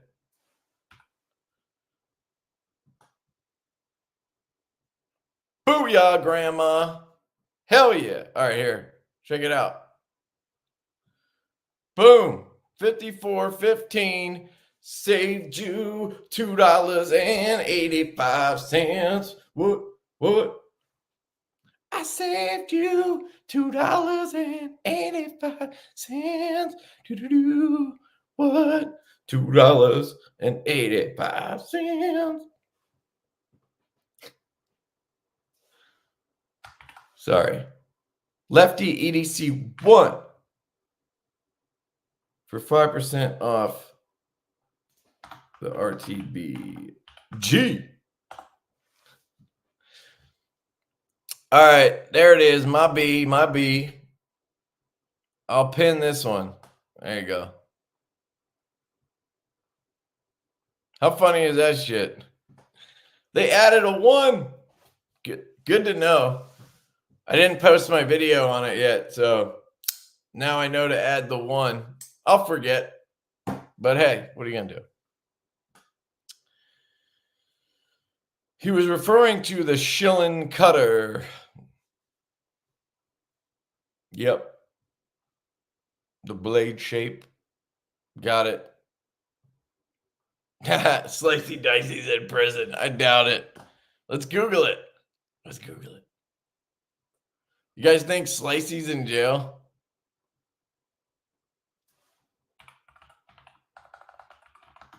No, it was with a Y, right?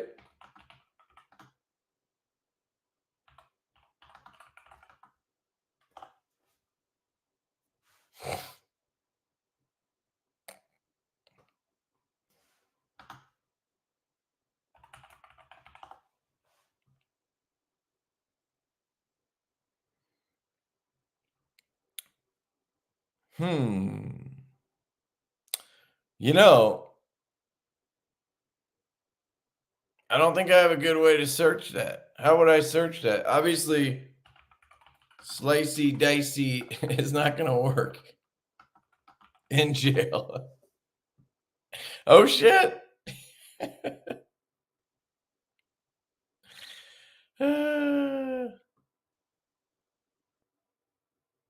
Look at this.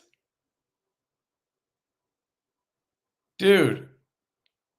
Stole my shit? I guess I stole it. I didn't even know that. Damn, you guys remember this shit? Oh, now you can see I've been looking at scooters. Hello, Slicey Dicers. This is Brian. It's Look been at a this while since guy. I've done one of these stupid, weird little videos, and I've had this idea in my head for a while. Thought I'd do one. It's just kind of an insight into the stupid mind that we all use to justify yet another knife purchase that we don't need. Remember that, mofo? I'm not gonna lie. I actually kind of miss him.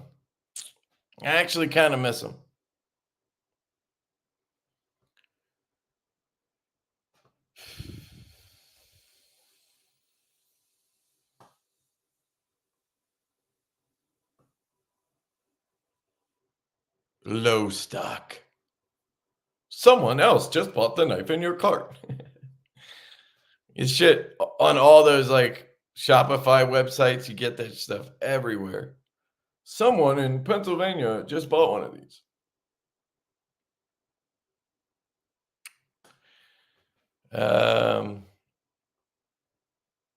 No, it's LeftyEDC 1, baby. We got it figured out. Thank you for letting me know.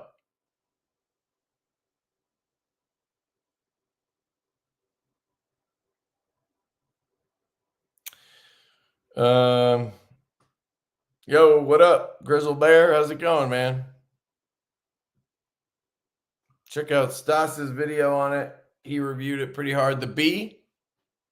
Nice. Yeah, I doubt it. Probably too embarrassed, you know? Seems like a cares what people think about him type person, you know?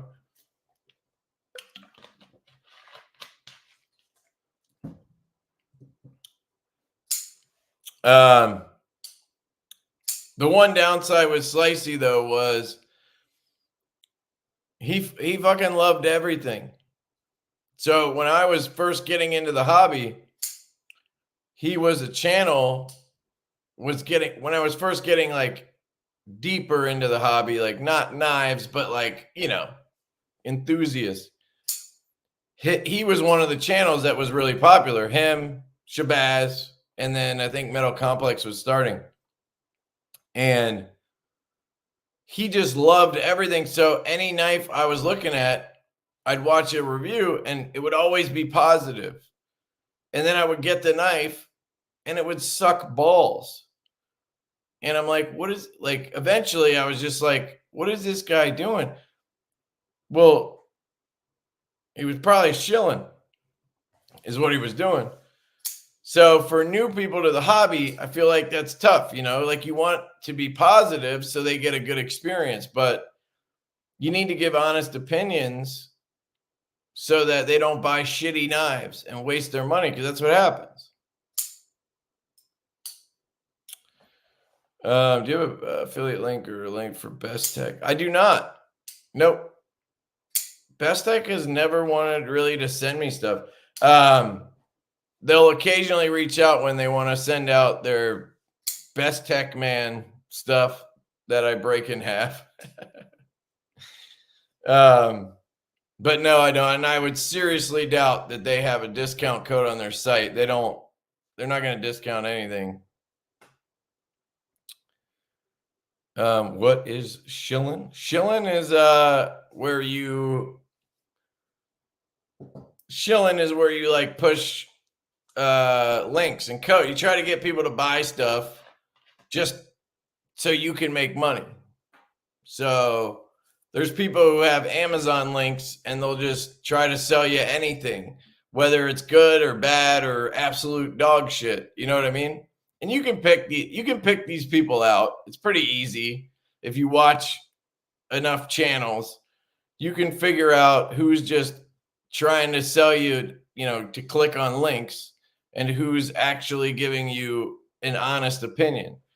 And there's nothing wrong with sharing links and codes and shit. That's the whole, I love the affiliate thing because it allows me to pick and choose what brands I want to promote, you know?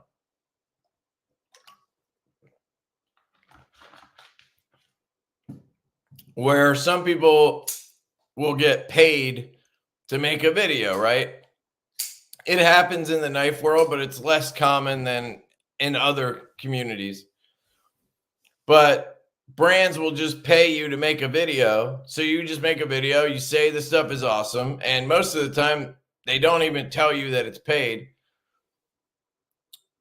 Or you could have a link where if you actually like a product, you can share it, do your review, say you like it because you actually do, and then say, hey, I have a link. You can use it, and it'll help me out. To me, that's 100% honest, and you're just doing your review and sharing the link. And if you don't like the product, you don't have to make that video. You could find something that you do like and then share that instead. Now, sometimes I'll just shit on something. I'll still share the link. If somebody wants to buy it, that's on you, but I'm going to tell you what I think about it.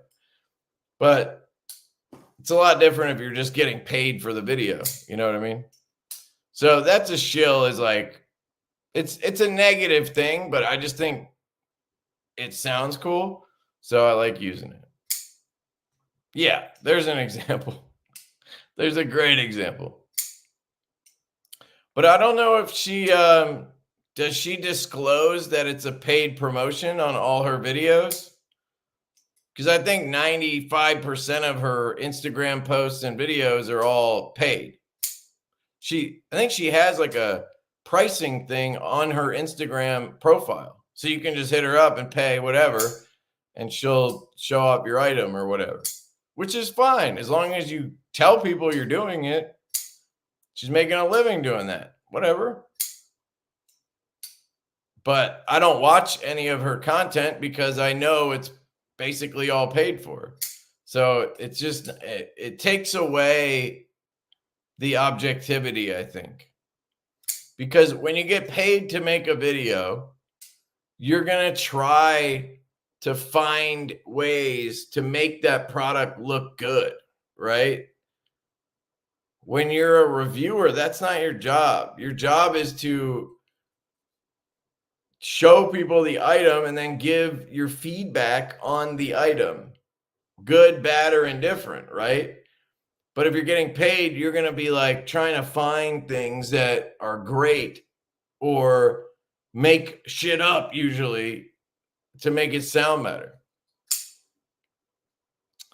By the way, this knife is fantastic. This is the Farrah Monster, talking about shilling. The Farrah Monster, what is it called? The Aurora Rays.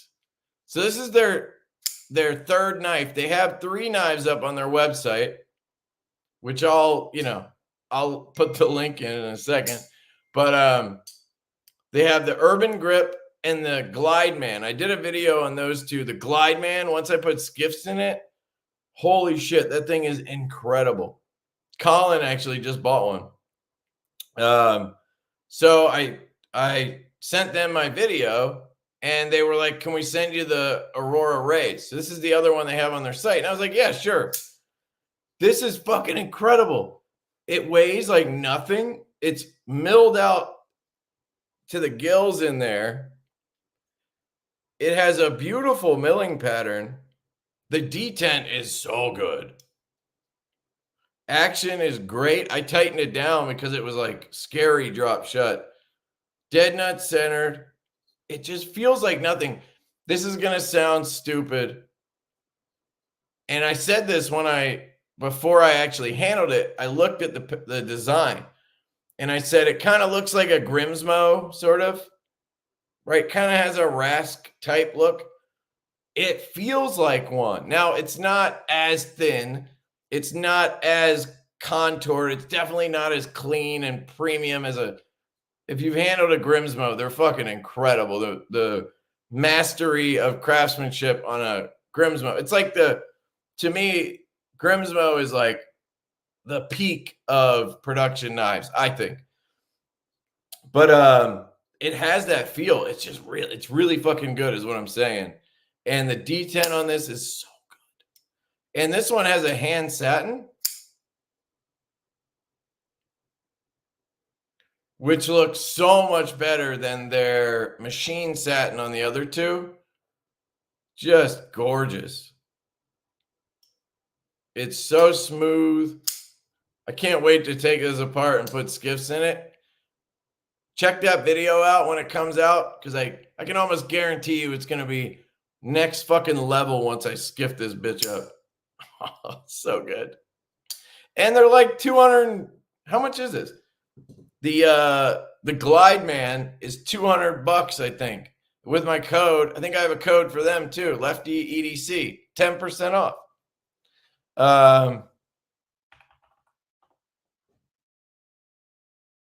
Hold on, let me share it. I'll show you. I think they're pretty cheap. I talked to them about OEM work. I kind of feel like they do Best Tech's OEM work, but I could obviously be very wrong. Let me find it. Farrah Monster. Here it is. I hate that it does it. Copy. Okay. So I'm going to post that link now, and I'll pin that one. So there's a code, LeftyEDC. It'll save you 10%. Anyway, so it's $228 on this. That's $23 off. So it's like $206. The Aurora Rays is this one, $266 or $256 if you get the so that one's stonewashed. That, and then these two are hand satin, $266, so you can save $27. And what does that make it? $240 basically. $240. You get M390 titanium hand satin, and you get a premium build. Like, this is very good. Like, we're talking premium best tech Riat level of production, in my opinion. So I think it's a good price. Now, I will say, what's the HRC? 60 to 62. So that's good.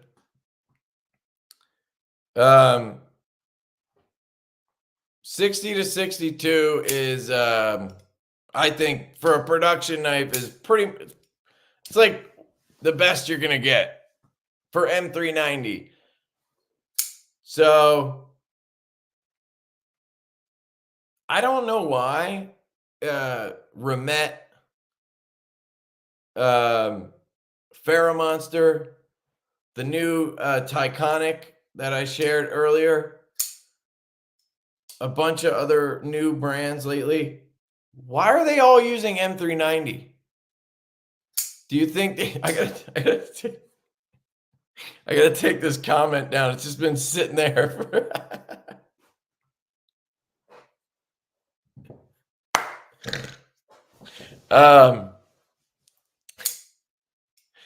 meanwhile, I'm up here shilling the entire time. So, why are they all using M390? I don't really understand that.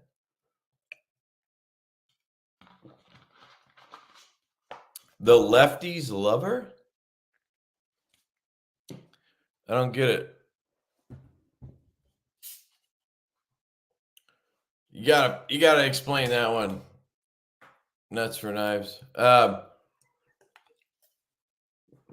So yeah, they all use M390. I think what it is they're like, okay, we're gonna start a brand, we're gonna open a shop or start a brand, because they probably already have the shop in China.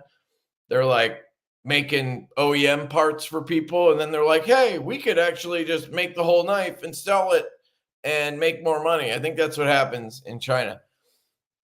And so they're like, we're going to start this brand. They're like, well, the cool shit is titanium and M390. So let's do titanium and M390.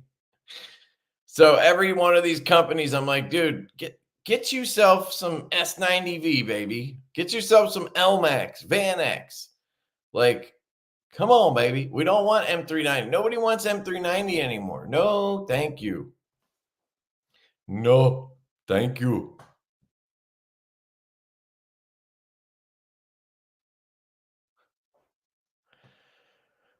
Yeah, I mean, to me, it's fine. It's a baseline for me. Like, okay, it's premium, but I'd rather have a bunch of other shit.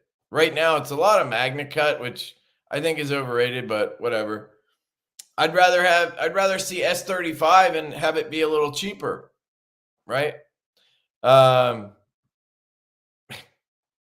great, Rocky. I'm glad you love it. I do not. I rust it more than anything. I chip it more than anything. I mean, even S90V, I don't understand. S90V is supposed to be less tough. Yet, I've never chipped S90V. And I use a lot of it because basically every Divo has it. That's in the premium range these days. So, let me show you a couple other knives I got in recently that are awesome. The Kershaw Launch 20 is phenomenal, dude. This thing is so good. I'm sure some people will disagree, but I am an absolute fan of this satin. I don't know what it is, but Kershaw ZT and Benchmade, their satin, just I love it. I think it's because it's like the first nice blade that I ever saw. It's got like a grid pattern in it almost. Like the Benchmade one looks like it has a matrix in it. It's fucking cool. But look at this thing, dude. Sci-fi looking handle, but super comfortable. Sexy as hell looking. And of course, sheep's foot blade. Oh, yeah. Snaps out of there. Great deployment on it. Aluminum body. It's a Magna Cut. Pretty lightweight. I just got an electric scooter, which if anybody's into electric scooters, hit me up. I'm thinking about getting another one. I want some advice. Or an e-bike, but I don't know. For some reason, I'm not as interested in e-bikes. And Pennsylvania kind of sucks for both of those. Apparently, you can't ride them on the road and shit, which is stupid. But anyway, if anybody's into scooters, hit me up. It sounds dumb, but it's so fun. We went to Salt Lake City for Blade West last year, and we rode scooters everywhere after the show to go get dinner or whatever. We just fucking cruised on the rental scooters, and I wanted one ever since. And I finally looked into it last week, and I got one, and I love it. It's fucking great. So anyway, the Launch 20 is dope, and the reason I brought that up is I cut down basically the whole box with this blade, and that was some tough ass cardboard. I had to strop it after so it would cut paper again. So I don't know. I'm guessing their Magna Cut is like 61, but it felt slicey as hell when it was destroying the cardboard.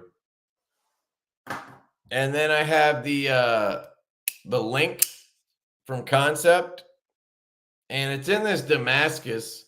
I just wanted the 80s one, so I wasn't complaining. I used this too, and yeah, this thing is a bit of a wedge. It's got a little bit of a hollow grind or whatever, but it's not the best cutter. But it's got a great flipper tab and a strong detent because of this mohawk. I mean, look at this thing. Super strong. So the flick is great, but the thumb flick is a little bit tough because it's so strong. If you put any pressure on that lock bar, you're fucked. But yeah, this is the link. I think I have a link to the website. It's in my link tree thing. It's all down there in the description. I'm not going to put everyone in the chat. Maybe the moderators could help me out. Just grab the link out of the link tree thing and post it up. But this is cool. I wish it had a little bit of inlay on this side too, but it's really nice. And then Concept also sent me this one. I think it's called the Ecris, something like that. This one is a Jinn design, DJINN. Flipper in the rear, so she said. Actually has jimping, which is nice. And then it has this wild top flipper. Look at that. Very low. But it works. Just got to get it in the right spot. Has a hole as well to flicky or thumb flick. Good detent. Sheep's footy. Tactical spear blade. I mean, it's pretty crazy looking. Nice clip. Look at that. That's beautiful. Beautiful design work right here. This is the same guy who designed the Triad, I believe, from Katuo. Might be the Griffin, but I think it's the Triad.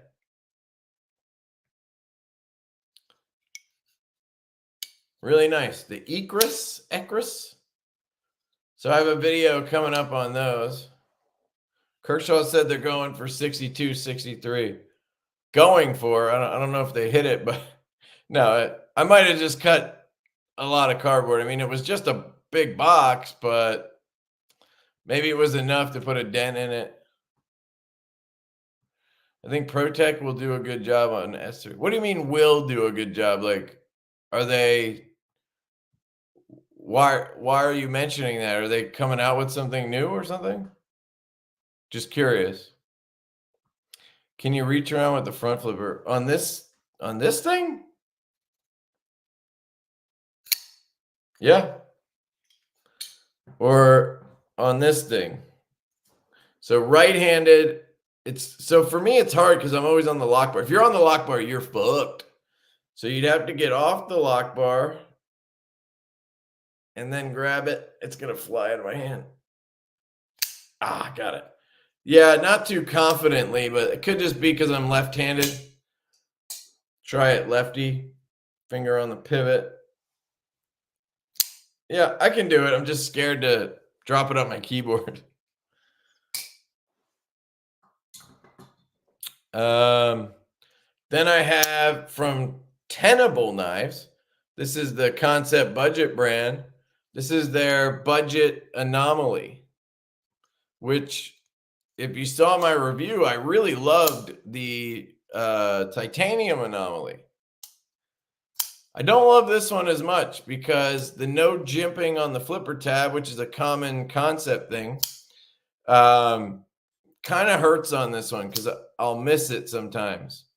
But I do love the design, but I like the premium one much more. It doesn't come across as nice on this version for some reason. I don't know why.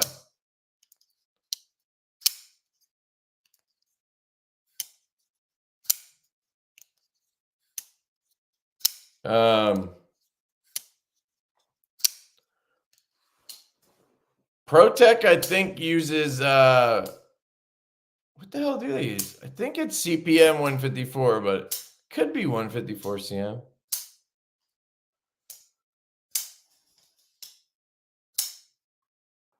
$63 to $64 they had there. Who? Oh, this loosened. That's part of this.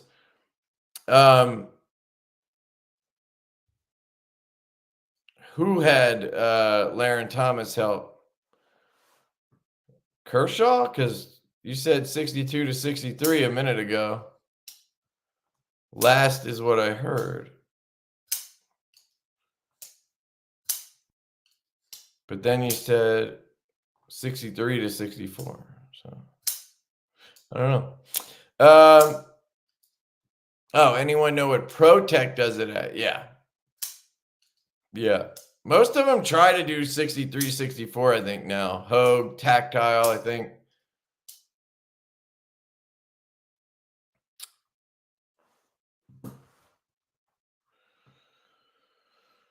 S35. Got it. Yeah. Okay. So it is 154 CM. Yeah. I actually like 154 CM better. So I would appreciate that. Is there a dark Timascus, dark blue and black type coating? There's a ZircuTi, which is Timascus with zirconium in it. And you can do it where it's not flamed. So it just is black and gray like this. This is black Timascus, I believe they're calling it. And then if you flame it, or maybe there's an acid etch involved too, it gets that bluish, purpley color along with it. Do I have anything in that? Don't know if I have anything. Oh, yeah. This is the Divo Bender prototype from Best Tech. That has ZircuTi right there. So there's the gray in there. That's the Zirc. And then the other colors, blue and whatnot, that's your Timascus. Usually ZircuTi has the blues more, little bit of purple, and then the gray. Timascus has mostly blue and purple. And then Mokutai will have purple, like more purple than blue, and some gold in it too. And Timascus, like this, will have gold in it as well. This is a interesting cut of Timascus. A lot of gold, and they're like perfect stripes. Very interesting on that. But yeah, we're actually having Remet make prototypes for this. Like I said, we're trying to move away from Best Tech just because of the price. They're just so expensive. We just want to try to see if we can get the same level of knife with less price so we can give you guys a better price. You know, we would like to keep all of our knives under $300, at least base price, if we could. And we made some changes. We contoured this more. Felt like it needed a little more contour. We fixed the plunge grind. It has a sharpening choil in there now, or sharpening choil in there. I think we changed the clip so it's not pokey on the sides. Maybe did we add lock bar access? I don't think so. It doesn't need it. But that's the bender. Best Tech. No. I would not consider Tucson for OEM, and I don't know if they do OEM. Problem with Tucson is their QC is just all over the place. So you couldn't trust them to deliver. Like, that's what we love about Kubi. Best Tech's really good at it. They deliver a batch of knives, and basically all of them are good.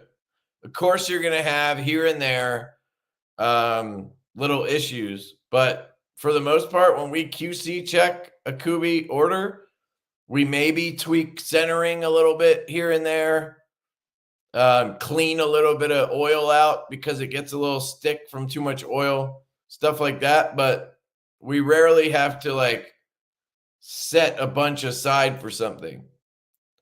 And so we don't want to use an OEM where we have to, fix 50 of the knives or whatever. It's just a pain in the ass. We've had to do that before. It's just not fun.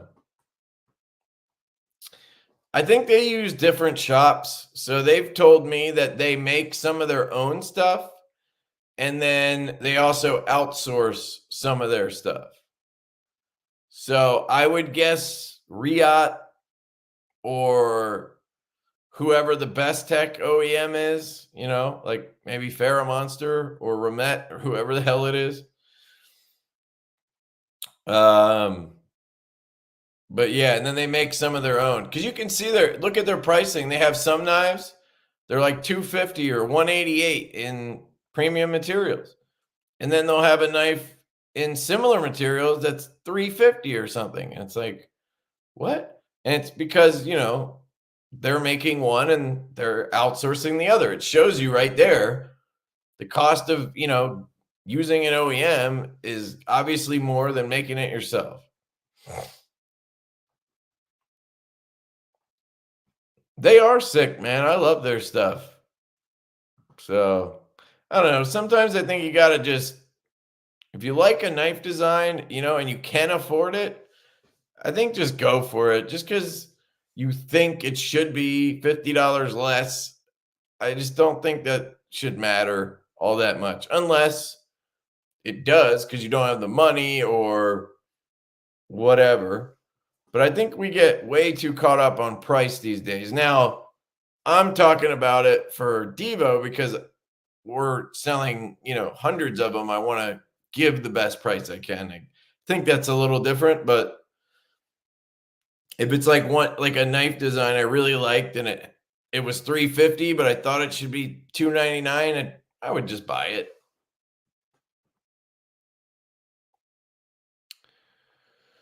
So, Anthony, in China, the knife, there's literally one city. It's Guangdong, right? Yeah, Guangdong. That's the no, wait, is that the city? What's the damn city called? I think it might be Guangdong. Although for some reason that sounds like the state. But yeah, there's a city in China where all the knife shops are. And yeah, same in Italy, it's Maniago. In Germany, Solingen is a big knife place, which is cool. No, it's not Shenzhen. It's I think it is. Maybe you guys are making jokes. Long Dong, Port of Dang Dong. I think it is Guangdong. Where's the I'll tell you right now because it's probably on here. It's probably in this concept booklet.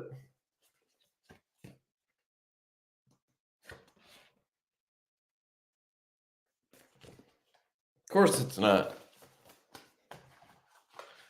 But yeah, I'm pretty sure it's Guangdong province or whatever. And I've sent a bunch of shit there for like prototypes, sending stuff so they can match it. Like we want our wire clips to fit lynch clips, so we send the lynch clips so they can make sure it lines up. Yangjiang, that's it. Thank you. Yangjiang, which is in Guangdong, which is the state, I guess. Yangjiang. My long dong. If you do like Tucson, I got some of the premium ones I'm getting ready to put up for sale. I mean, they're all premium, I feel like. Do they have a budget brand? Yeah, that's probably how you sell it. Spell it. I don't know how to sell it. I bet you that's how I don't know how to say it. Wow, what the hell did I just say in the last 10 seconds there? Somebody needs sleep. All right. So, what else? There was something I wanted to show you. Oh, yeah, it's in my pocket. TRM sent me a new knife. This is the Bulldog. They hit me up the other day and they were like, hey, would you want to check out a Lefty version of the Bulldog? And I was like, hells yeah, I would. And it's surprisingly awesome. It's a crossbar lock, which I don't like. Sorry, river lock. And for a TRM, it is not super thin. Look at that. It's got pretty standard blade stock, flat ground, but it's sharp as hell. Nice choil. It's got that TRM look to it. Really grippy G10 peel ply Spyderco style. Action is great. The clip is phenomenal. Excellent clip. Left-handed knife, technically. They got the pivot on that side and all that good stuff. And it's got a little hole, little pill-shaped hole. Decent spring. I can reverse flick it like a beast. I really like it. Been carrying it for 3 days now, I think. The crossbar lock or river lock can get a little bit clicky. If I flick it hard, it can be hard to disengage. Guessing that'll break in. I haven't taken it apart or anything. It actually, this is one negative I wanted to talk about. Let me just check the pivot. It was a little loose there. Nice. It's tight. Still closes. Look at that. Must be on bearings. It's one thing you gotta hate about Benchmade, where you tighten that pivot, a C hair when it's loose, and all of a sudden it's like a bank vault. You can't even open it. It's stiff as fuck, right? Because it's on washers. But anyway, there's one negative.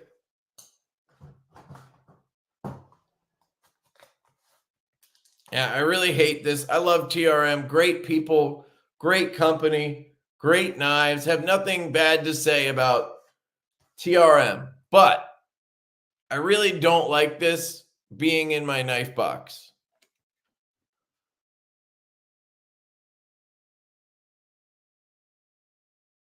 Please don't take the knife apart.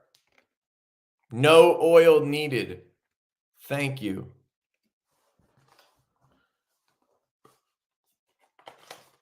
It seems like a small thing, but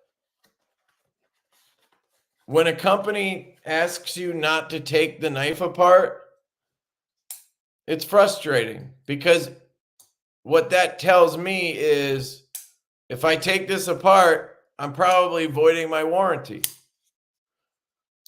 Why can't I take the knife apart? Yeah, it's complicated, but like, what if I want to change the springs, or, you know, that's just something you got to deal with. You got to make it easy enough to disassemble and reassemble properly that you don't have to tell people not to take it apart. I don't know. That just, it bugs me a little bit. Again, I love them. I love the knives. Marianne over there is amazing. I think Heather was the one who hit me up this time. I've talked to her before. Great people. And American-made knife company, you know, I want to make sure I promote that and I support that. You know, that's important. But you got to be able to take the knife apart, especially this. It's not like, you know, the only knife where I could see why they said it was, what was that knife company called? They had the Dead Reckon knives. But they had like a internal pivot, like you couldn't take it apart. So, but enough people complained about that they actually changed it to a traditional system. So you will be able to take it apart. They are changing it, or they did. So for a knife like this, I just don't understand that. Why? They must have had issues with the shadow or something. I heard they discontinued it, but maybe they had enough issues with that one that they were just like, we got to tell people not to fucking take these apart.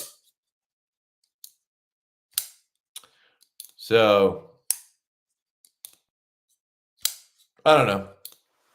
That's it. That's my only gripe. I love the knife. It's not the end of the world. I'm still going to fucking take it apart, probably. I won't do a disassembly. Maybe they just put this in my box.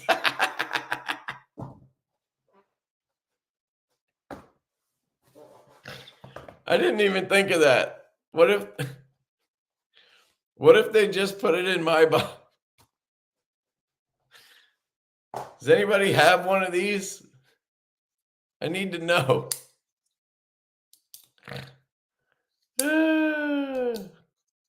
I heard they discontinued the Shadow. Isn't that what it's called? The one they launched the Riverlock with.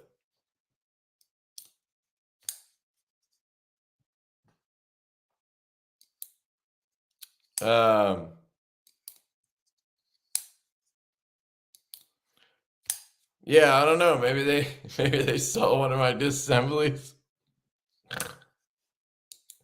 Again, I don't think it's the end of the world. The thing is, I trust them to take care of you, where if it was another company, it might bother me more, especially like a Chinese brand where, you know, it can be hard to get a hold of them or whatever. But you could hit up TRM and be like, hey, I want to take apart my Bulldog. I know what I'm doing. Like, is this going to void my warranty? I just want to, like, it's my knife. I just want to clean it up, put my oil in it or whatever, right? They'd probably, like, they're smart enough to, they have one-on-one customer service. You know what I mean? They would take that case by case, I think. Is it ideal that they put that in the box? No, but you could always hit them up and have the conversation, and they're there to have the conversation with you, which I think is really important because it's not, unfortunately, that's not the norm, you know? So, because people do weird things like putting super glue on the pivot. Dude, super glue is the best thing you could put on the pivot. Better than Locktite. Don't know what you're talking about. Probably got flooded with people messing them up. That reminds me, I should super glue this. I think it's a T10. I just want to see what happens when I mean, look at it, dude. It does not need oil. I don't like that. I just don't like that statement. You know? So here's what we're going to do in honor of whoever it was that said that. I can't tell if this is a T10 pivot. Let me just check real quick. Yep. It's a T10.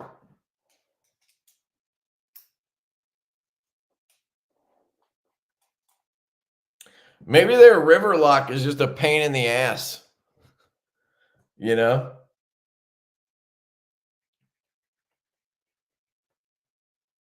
Yeah, it's not really dirty either. Here's the pivot. You can tell it looks like they machine their own hardware, or maybe they outsource it to somebody, but it doesn't look like everybody else's hardware. I know that sounds weird, but if you've looked at thousands of pivots, thousands of screws, this is really nice. Thick. I wonder if it's titanium or steel. Steel. All right, so here's what we're going to do. This is how I do super glue. Take it, screw it in, make sure it's tight, check it, centered, flick it out. Any play? No. Action, a little bit tight. Probably break in. Unscrew it. Grab the glue.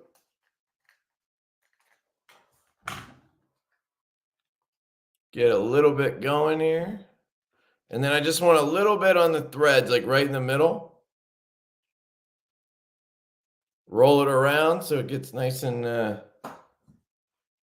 spun up. Tighten it. Flick it again. No play.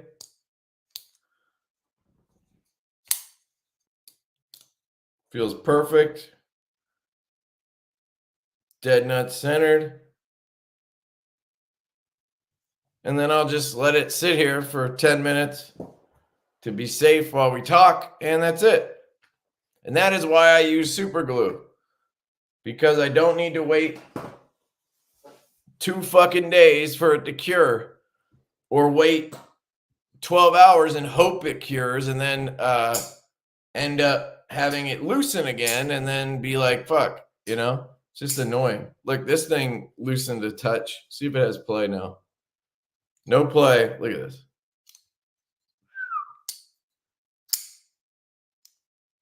You can either catch it on your nail, or you can let it go a little lower and just let it whoop.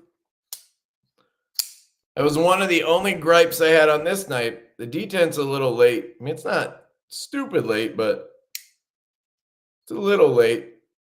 But still clears before you hit the flipper tab. See, I also got in a couple of cool knives from Blade and Beam. I'll show you in a second. Put super glue on my gunslinger because Locktite didn't work. Yeah, sometimes with those really small screws with the real tight threads, tiny little pivot, unless you put way too much Loctite, it won't work. Or there was oil in there, and then super glue at work. The key is just don't use a lot. Use a little bit. And if that doesn't work, you can do it again right away. It's not a big deal. I recommend you get a little bottle of acetone, or check your wife's makeup kit or nail painting kit and get the nail polish remover, same stuff. And if you ever need to redo it, you just take the acetone, put it on a cloth or something. Just be careful not to get it all over you, and just get the glue off of the pivot screw if you want. Clean it off just like you would with Loctite. And then do it again. Put a little more that time. The only downside is if you put a shit ton in there. But it's kind of the same thing with Loctite. There's just a little bit probably more margin for error, or less margin for error with Loctite maybe.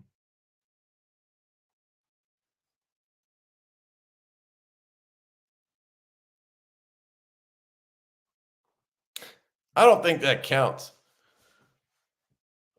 Loctiting the pivot, I don't think counts, but well. You know, I don't think so, dude. I haven't had as many people. I haven't done a video dedicated on it yet, but it doesn't seem like people are all over it. I think bit drivers are a niche thing. I'd venture to guess most people in this live stream probably have an iFixit kit or a little Weeha driver. They're not looking for a titanium bit driver that costs, you know, $100 or whatever. So, but we'll see. What kind of super glue? I find this is the best kind. It's Gorilla Glue. And basically you just buy the Gorilla super glue in the pen, because you get this really easy application nozzle, and you get the little button instead of trying to squeeze or whatever. It makes your life so much easier to use this, I find. So this is all I use, and it lasts forever. I've maybe used like 3 or 4 over the last 2 years. Hell yeah, dude. Awesome. Yeah, I can't wait to get prototypes. We're actually waiting on prototypes from Remet and Get Good Screw. So hopefully one of them can nail it. Time is it? 12:30?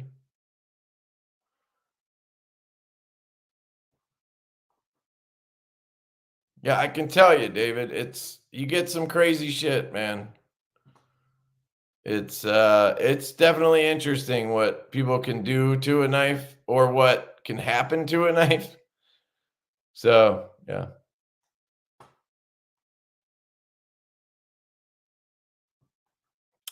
No, we don't know. We're just trying to get prototypes right now. So once we get those and we like them, then I can give you more numbers, or like a better idea. I don't even know the price yet. So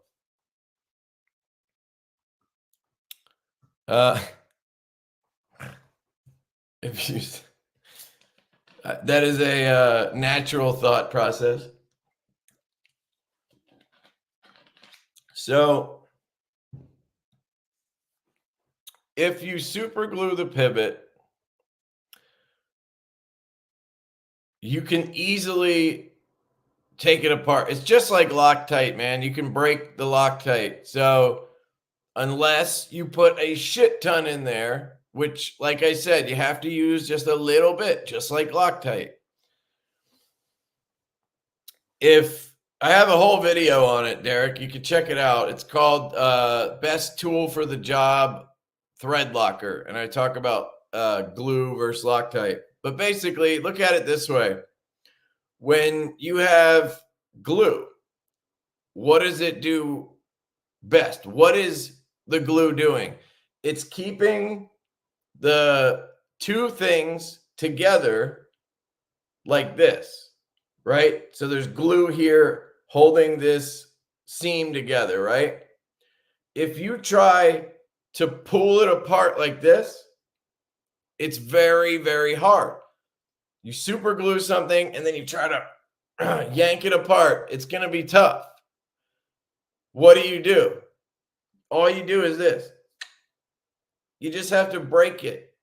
You just break it laterally and the super glue will crack instantly. Super glue is weak as shit when it comes to lateral strength, right? But this kind, it's very strong. So if you think about it, you take a bit driver, put it in the pivot and turn it, that's lateral. You're just going to crack it just like you would Locktite. It's the same thing, really. And then you just unscrew it. And like I said, you can clean it up with acetone. Honestly, most of the time when I unscrew it, there's just a little glue disc that falls out. And that's it. I don't even need to clean it. It's awesome. And the best part is it cures in minutes. Like this is already cured. I don't have to wait days for this to totally cure, right? The downside is you have to be quick. So once you put that glue on the pivot screw, you got to get it in there and you don't have time to make a bunch of adjustments. With Locktite, you can tighten it down and then go, oh, that's too tight. Let me loosen it. And then loosen it, flick it 20 times and then go, okay, I'm going to leave it alone. With super glue, you pretty much get it to where you want it and that's it. You know what I mean? I can usually do micro adjustments if I need to, or I can just start over. But that's why I don't know if you saw, but I took it out, I cleaned it, and then I did a test run. I'll always do a test run to feel how tight I want to go. And once I know, I take it out, put the glue on, and then I try to hit that same mark. You can even mark it with a Sharpie. If you put a Sharpie line here and here, one on the screw and one on the frame, you can then put the glue on, put the screw back in, tighten it until those line up, and then you'll be at that spot. You could do that, but I just kind of gauge it. But this thing's money now. Look at that. Drop shut, but no play at all. Dead nuts down the center. So, but it's got to be on bearings. So I don't know, man. Like it's going to need oil eventually, right? So that is curious. Let me clean this lock bar because it does get a little sticky. I have a couple more knives to show you, and then we could do this giveaway.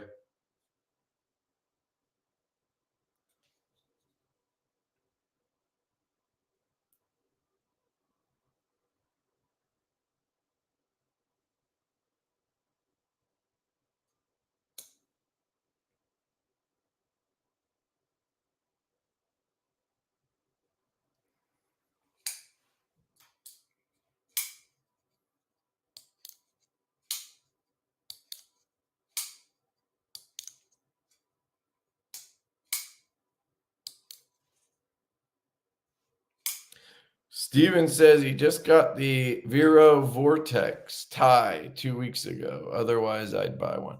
Yeah, those look interesting. I don't love the design ergonomically. It doesn't look very comfortable to me. It looks huge too. But it does look cool. And they're made by River's Edge Cutlery, I believe. So it's USA made. They're expensive though, right? Aren't they like 180 bucks? I like using denatured alcohol. Yeah, but I don't know if it'll, I don't think it'll remove glue. You need acetone to get rid of super glue. At least as far as I've tried. I use a Weeha driver, but really like the design of the Divo one. Cool. Yeah, we'll be showing it off once we actually get some prototypes and whatnot. These were made in the Ukraine by a shop that Oleg found. The designer Oleg Show. He found a shop there that would make them for him, but they could only make a handful, you know. So we're trying to do a production run. I just got here, and the first thing I see is Lefty with Superglue. Please hide your pivots. Yeah. Don't put that sticker in my box. Did you get one of these, Roll? Huh? Did you get one of these?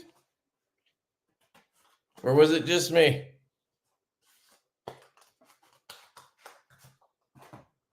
That's like that might as well have said, please disassemble. You know? Hell yeah, Kevin. Thanks, man. Appreciate it.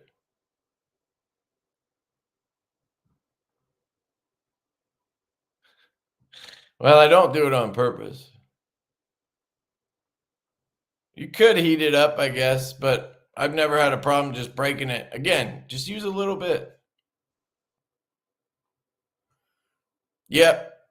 I learned my lesson on using too much on a Brian Brown Jaeger.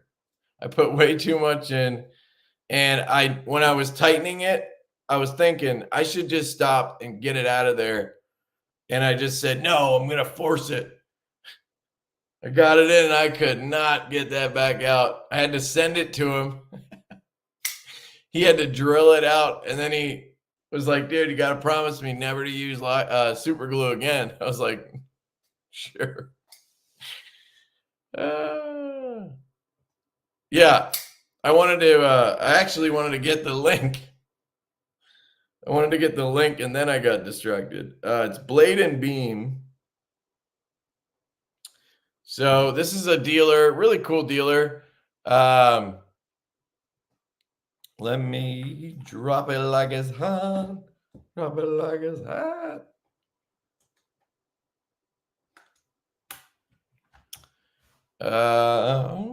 They sell flashlights and they sell knives. And they sent me the Griffin, I think it's the Scout bolster lock.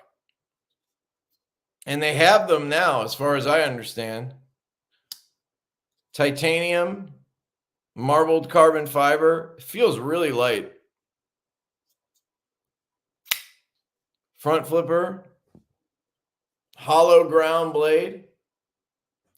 They are made by Best Tech. You do have a slot there. Nice detent too.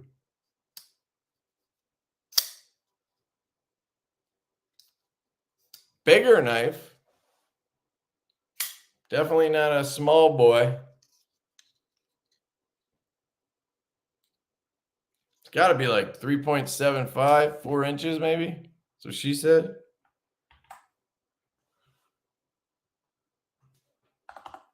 Let me pull up their website and we'll see. So actually my buddy Mike was showing me this flashlight. I want to check that out in a second too, but the hell is this thing? Eesh. Alchemist? Okay. That's ugly. Seriously. Hold on, let me make sure it's not designed by somebody I like first. Made in collaboration with Spectrum Energetics. Okay. This is from Tactile. Oh, Gondek EDC and Spectrum Energetics. Yeah, okay. Sorry, it's just I don't like the blade shape or the handle.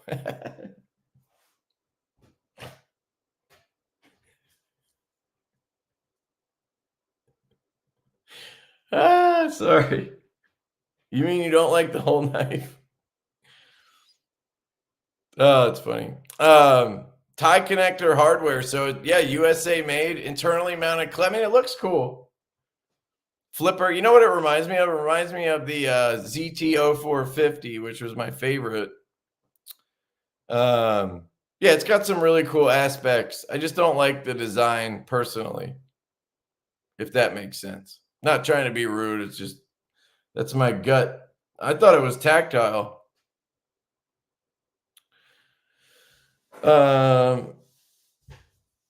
Jack frame light. What is this? That looks cool. Maverick Customs. They must have got some dope shit at what's it called? The Maker Syndicate. So these are the Warrior folders. Where are these bolster locks? They told me they were on the site. There's the Scout F2. All right, I'm just going to search.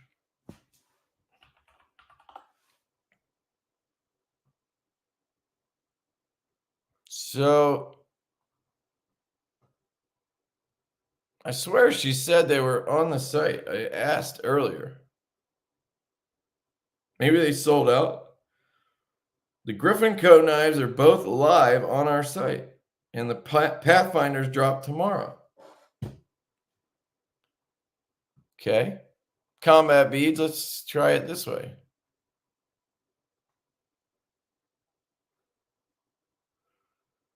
He makes a sick driver too. I think he actually makes these, but I'm not sure. Not sure now.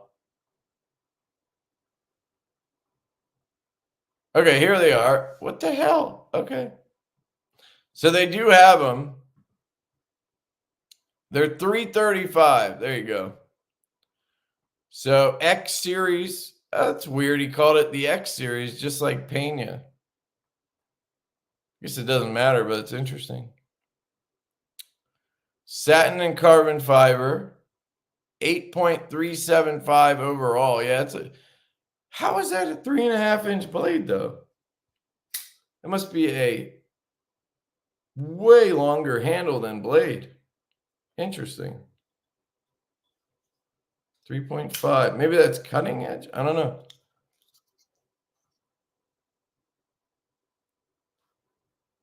What do you guys think on this one? Derek says, if I need anything super glued, I'm sending it to you. No thanks, but I'll walk you through it.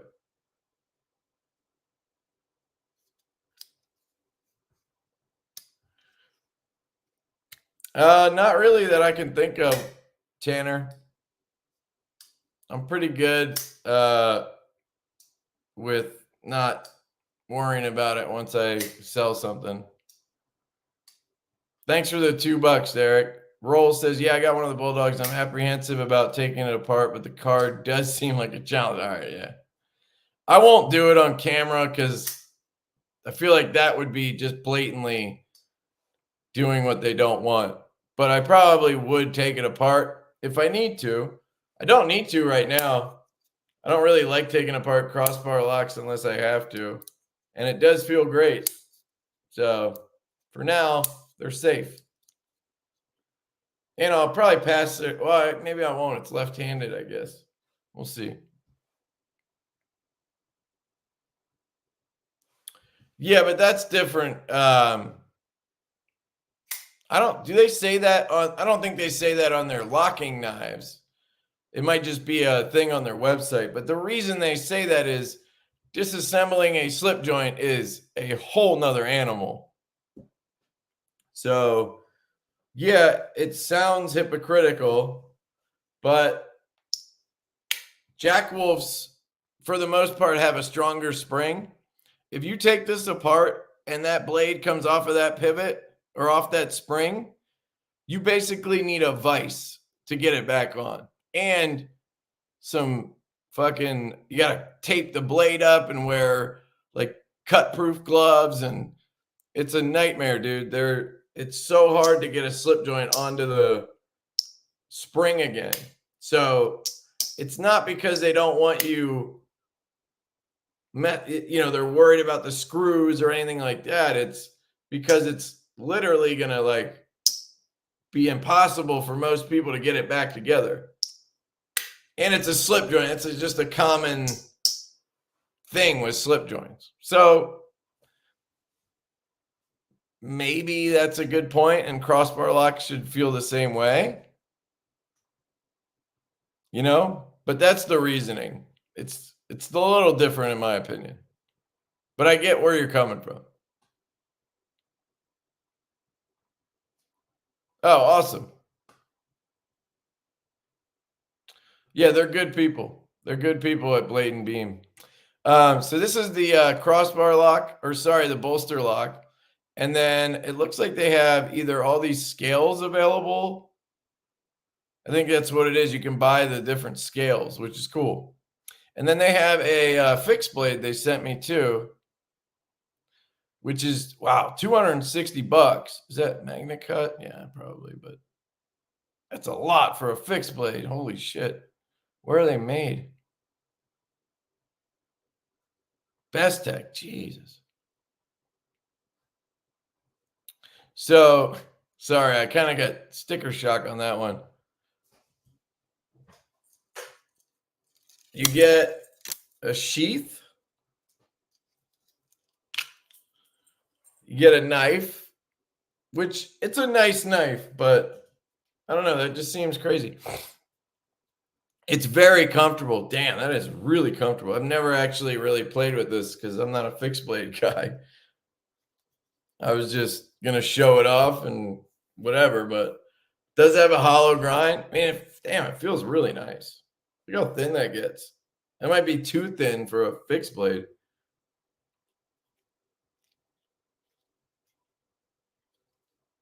Jimping back here, be nice to have some up here.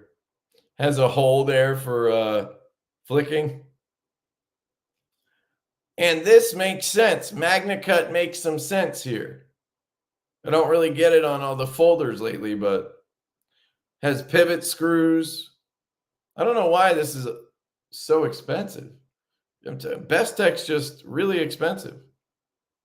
This would be a good slip joint. Look at it. It would make a good slip joint. He's got every other type of this knife. You might as well make a slip joint too, right?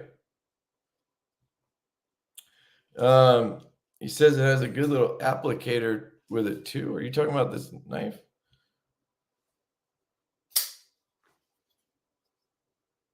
Marbled Kerbin Furbin. PVD blades. Pretty. Oh, let's double check that.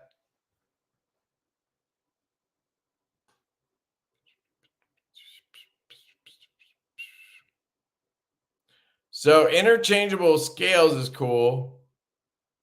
Kydex sheath with vertical or horizontal belt loops, heavy black ball chain. Now they're calling it DLC.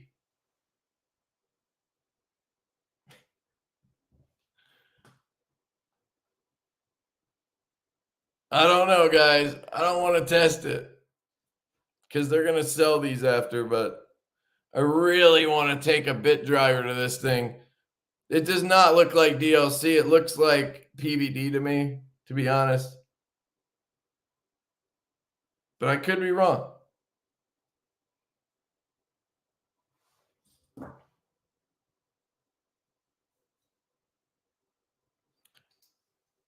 Scratch and snip, yeah. But they're not mine, so I don't want to risk it in case I'm wrong. Probably PVD. I'm guessing he doesn't know the deal with Bestech and DLC. Because this is $260. How much is there a satin one? Oh, $230. No, that's the micarta. $230. Satin $230. $230. $230. So the carbon fiber is why that one's $30 more. These are $230, and so are these. So I think felt satin would cost more too. I don't know. It's tricky.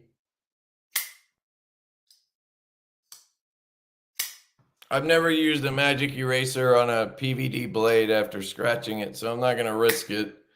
It's not my knife, but it feels like PVD to me.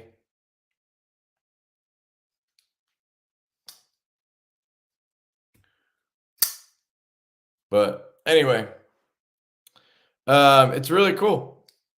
I like the bolster lock and I like the fixed blade. I do think the blade to handle ratio is a little off on this.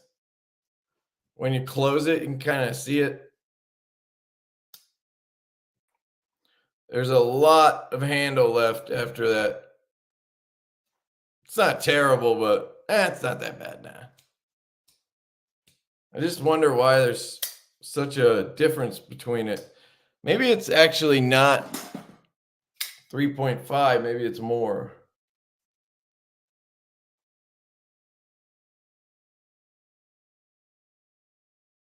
Yeah, see, it's actually closer to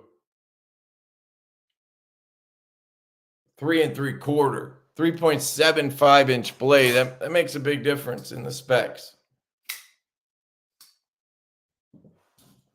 This is a really nice fixed blade, though. And 230 is not bad. 230 is okay. I mean, I think that's the same price Jack Wolf was selling theirs for.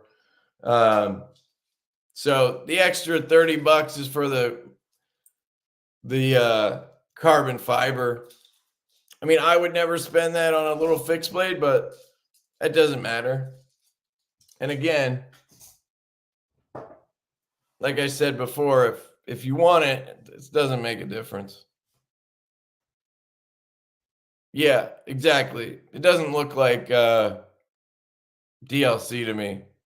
I'm sure he just doesn't know. He probably ordered DLC and then got PVD. It's usually what happens. All right, so that was those. Then there's a company called Molsect. Molsect? Oh, there you go. Budget brand. They hit me up. They have some interesting knives. Little flipper knife.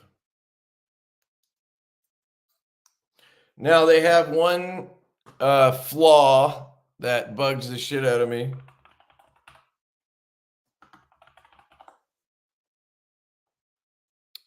I just want to pull up the knives so I can get pricing. Okay, so this one's $49.99. It's in 14C 28N. That's pretty good.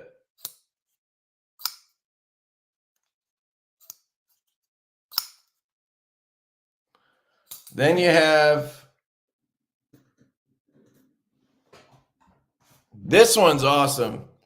This is called the Jungle. It's a giant buoy. I love this thing. Look at it. This one is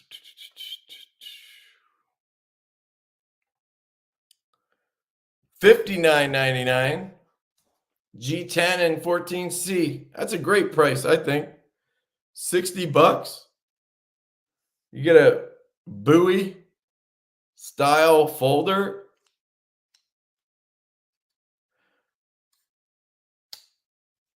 With studs and a flipper tab.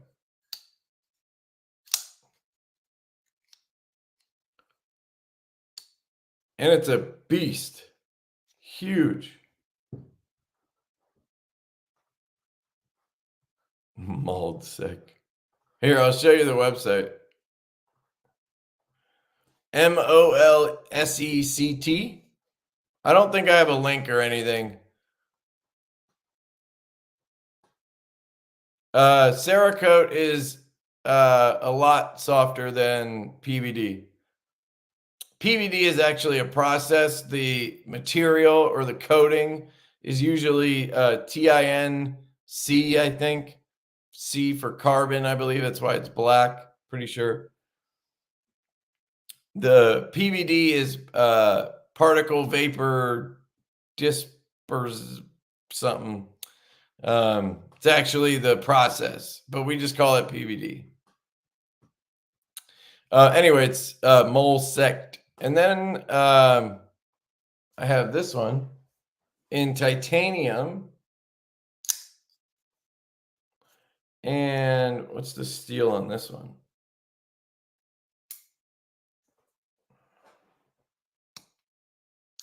Great detent.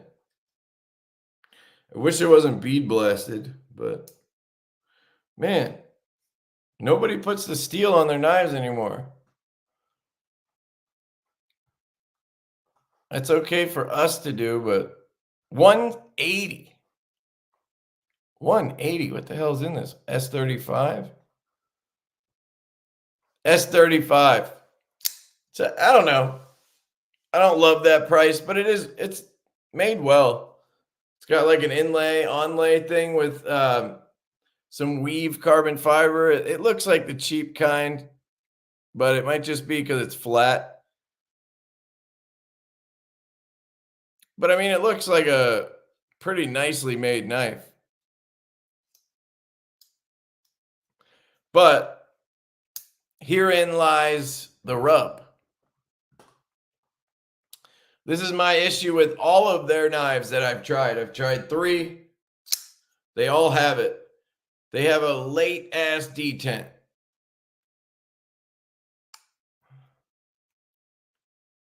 I mean, the detent is there. That's where it breaks.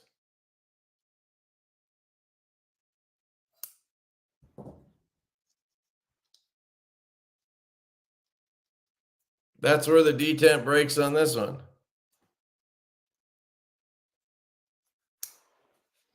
Now this one's just gargantuan and heavy, so it doesn't matter. But it's here.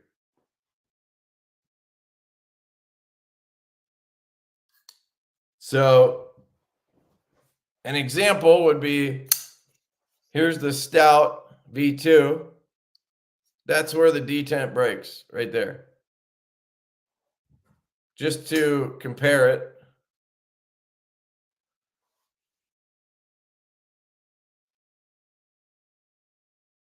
Okay.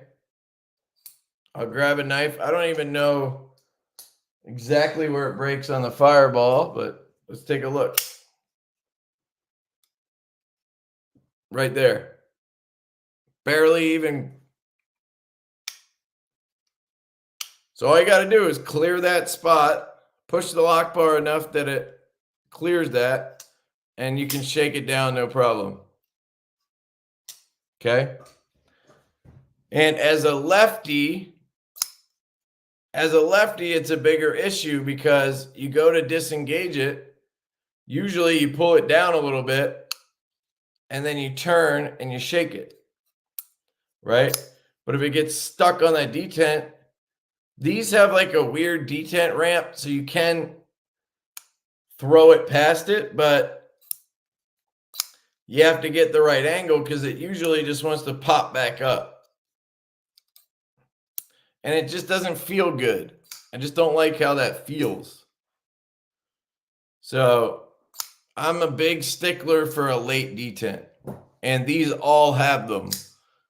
But if you're right-handed, it's not like a deal breaker. Maybe it is for you. But for some people, it might not be. So just wanted to put that out there. Otherwise, the prices are good. This one's, you know, it's okay. The prices on these budget ones are really good. All right. I think that's everything, finally. Somebody asked about the front flipper kingpin. I talked about it earlier. I have one. Absolutely fantastic. Tom knocked it out of the park with this.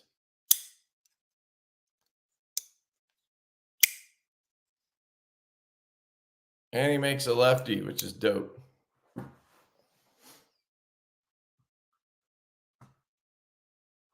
All my knives are coated in almost all of the Riat scratch on the bolsters for my ring. My custom Cerakoted Arius and Sabenzas don't scratch to my rings at all. Interesting. Riat on the bolsters is using PVD.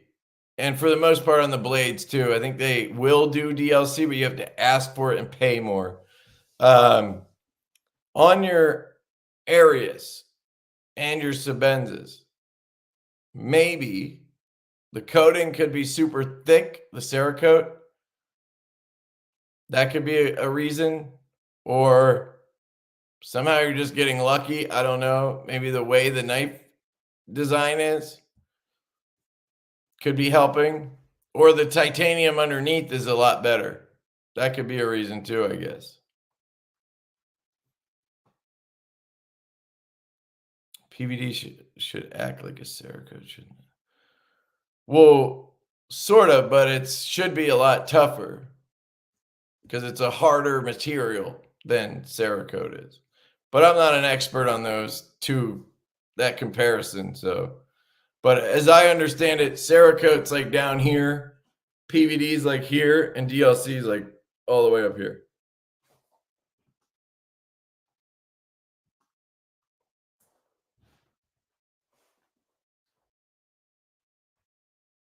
Yeah, if it's thick as hell, that might be why.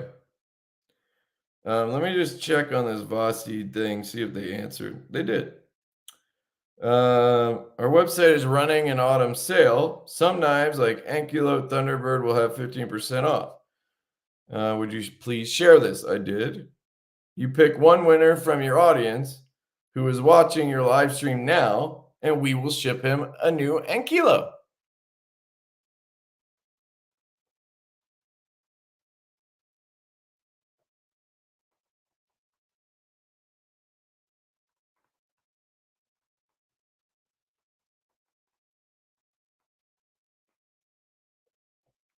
All right.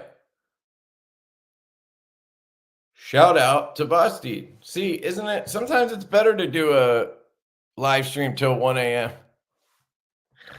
Okay. So whoever wins, they're going to send you a brand new Anilo. And that's how it's going to work. All right. So big shout out to Bosty. Thank you to them. And we can do the giveaway because I should go to sleep. And you guys have been talking my ear off, so I haven't been able to sit here and play with my nip slips.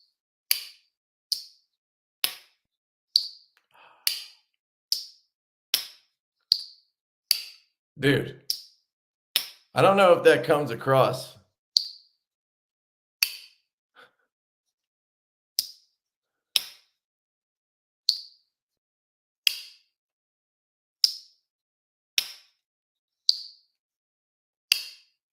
Oh my God.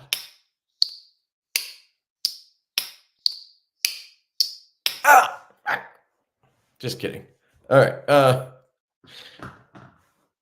Let's pull up a, oh shit, no, I'm just kidding.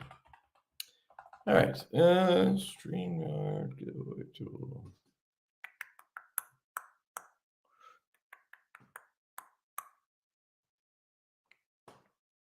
Oh yeah.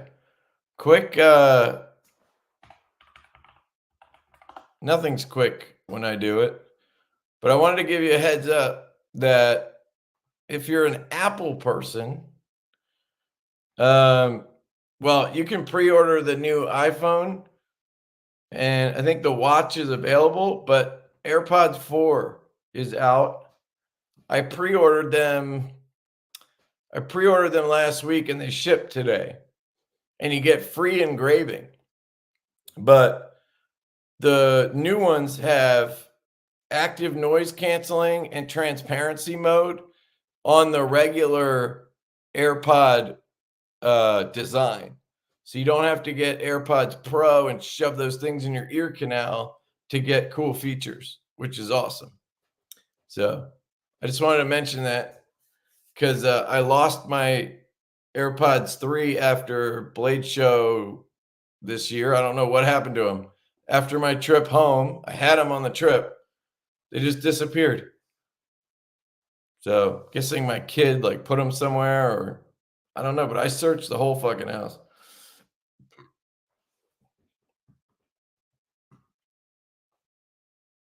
No, they already had that on their other ones, but they're putting them on the regular ones because they don't go in your ear canal, which I think is what makes noise canceling possible, because you're shoving it in your ear. I always feel like I'm underwater when I use those type of earbuds, so I avoid them.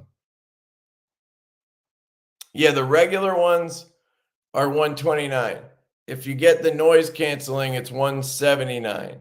And you get a case you can charge wirelessly. You get USB-C charging. I don't know if the battery's better, but it has some better features. But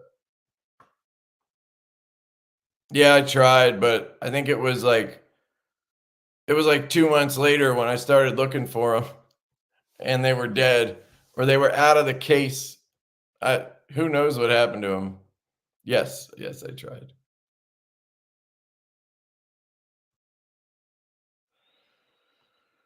Active versus passive is different text. What do you mean? It says active noise cancellation. It has both, if that's what you mean. It has active noise cancellation, then it has transparency mode, then it has a thing where if you like start talking, it lowers the volume, and then when you stop, it goes back up, which is pretty cool. But I don't know.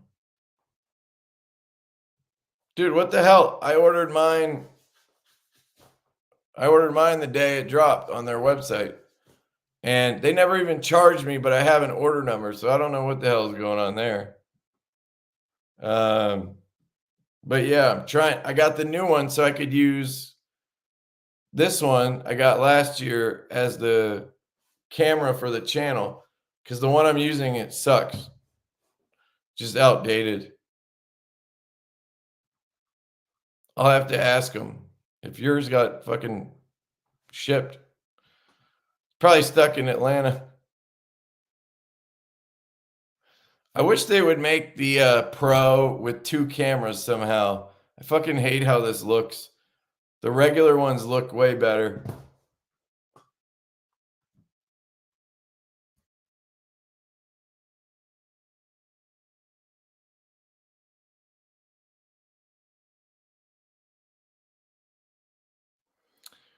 Okay, sorry. I was going to do the giveaway.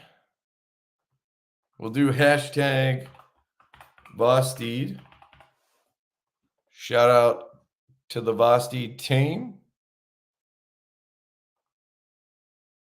Nope.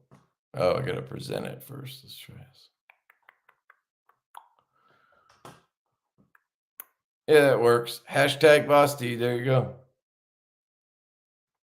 Dude, camo carbon foam case? That would be dope.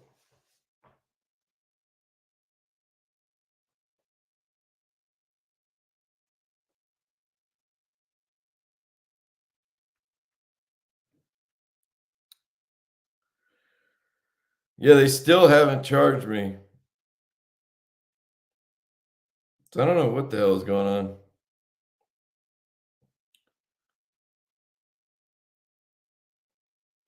Maybe the color I got is like hard to get or something.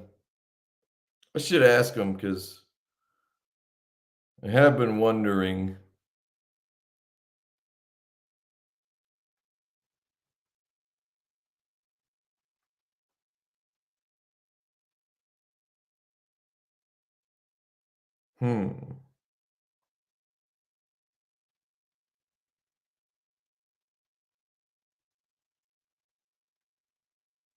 Maybe I should do it after the live so I'm not staring at my phone. Man, I'm fucking tired though. Clean up some of these knives. Yeah, the B is dope. It's very good.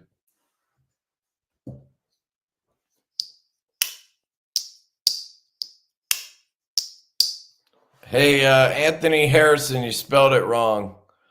There's no L in there. Make sure you update that, otherwise you won't get entered.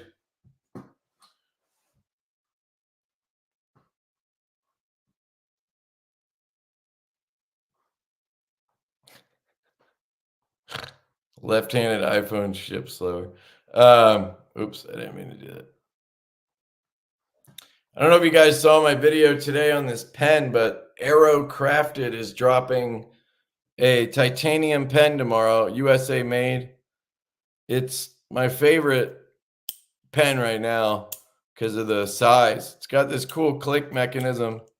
No weird mechanism in there, no like parts that move around. It's just a single stem that catches on a latch.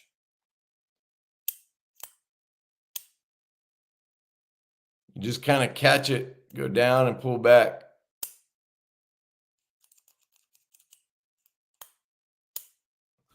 But it's so comfortable and small for a Parker size pen. It's great. I love it. But they'll be, I think, $98 tomorrow. But if you go to their website, I'll pull that up too so you can see.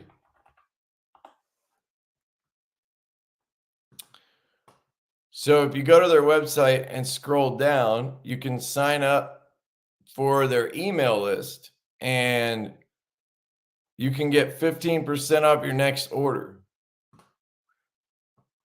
So again, if that doesn't pop up, it should be right here. And I mean, that's a good chunk off the pen. They said they were going to have it listed tonight, but I guess they didn't. Let's see. Oh, here it is. Oh, it's even available already. So you can even order it now if you sign up for their newsletter and then you order it. It's a good chunk. I mean, that's what, $15? So it'll be like $84. Titanium, USA made. See if I can make it bigger for you guys. There you go. USA made. It's got this little bronze piece. There's a G2 mini and a Parker size. And I made a video on it today going over all the details so you can check it out. The pocket clip is really nicely designed too. Just super simple yet awesome engineering, I think. And if you take it apart, it's so simple. Like, watch. You have the refill in the spring. Obviously, you have the cap or the whatever that is. Refill in spring. And then this little guy. Just a solid piece of brass. Milled to shape.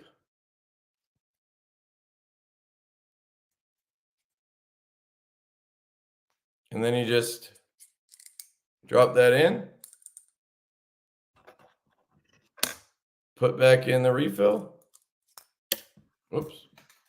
Don't drop the spring.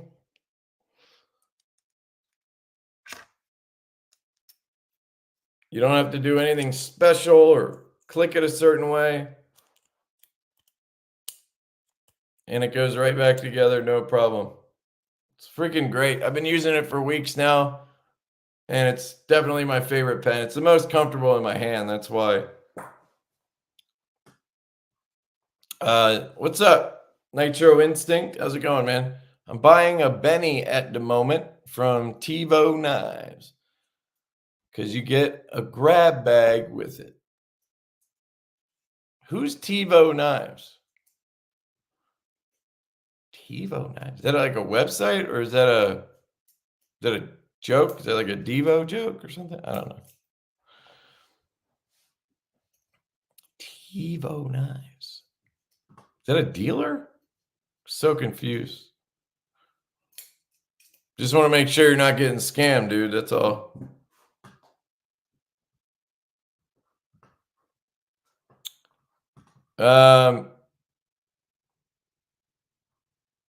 Give you guys 2 more minutes. Hashtag Bosty. He says, sorry, brother, just promoting. That's fine, but I just want to know what you're like. What are you talking about? Is that a real website? You know what? I'll look it up.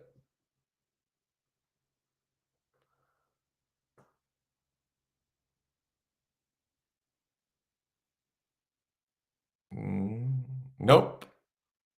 Maybe that's a person. I don't know. Anyway, Kaiser Smolt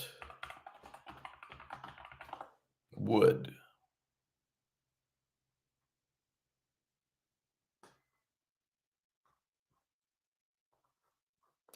So you're looking for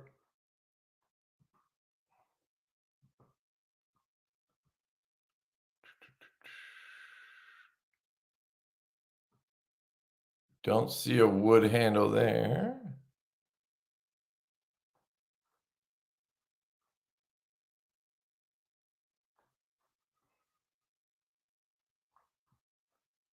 Oh, out of stock. He doesn't have it. Blade HQ have that? Don't love promoting them, but let's just see. Everybody has the black one. Yeah, I don't know, man. Sorry.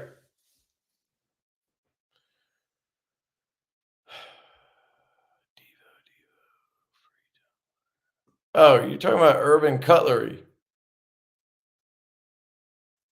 Urban Cutlery's dope.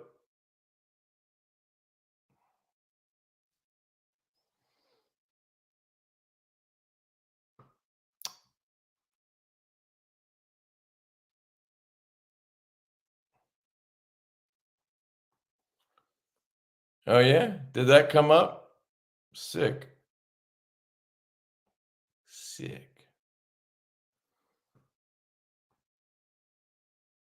What's not worth 400?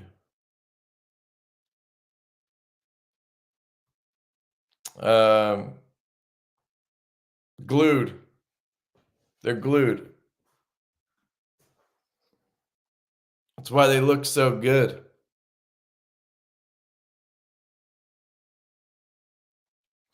We've had prototypes for close to a year. No issues.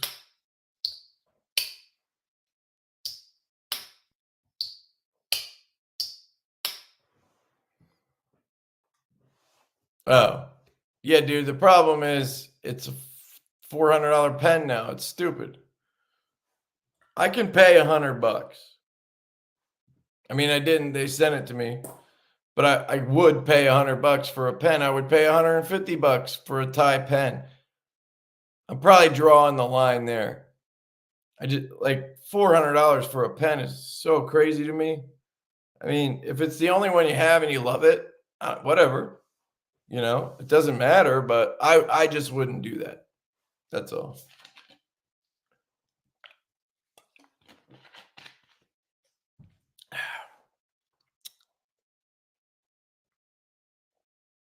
Yeah, I don't like fell holters because they're thick, and I don't like that weird nub in the middle. But they're really popular, so something's happening that I don't understand. But I'm glad you love it. Thanks, Austin. Appreciate it. Yeah, when I ordered mine like 2 years ago, it was $330, I think. Can't believe they're $400 now. It's ridiculous.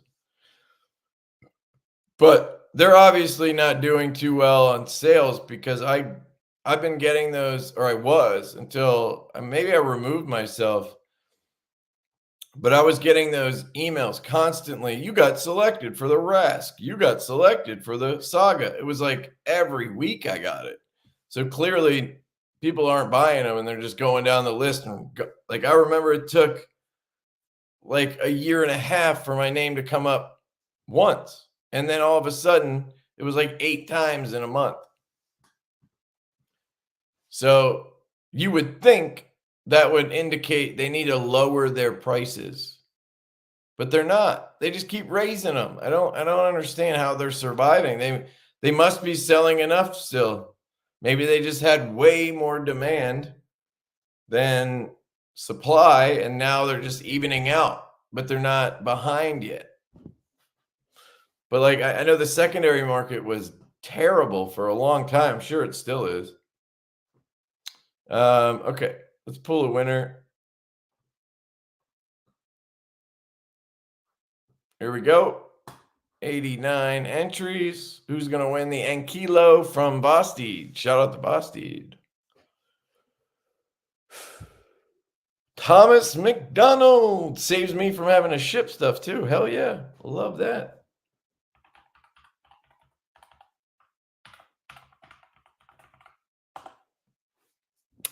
Hey, Thomas, you probably have it already, but shoot me an email with your address.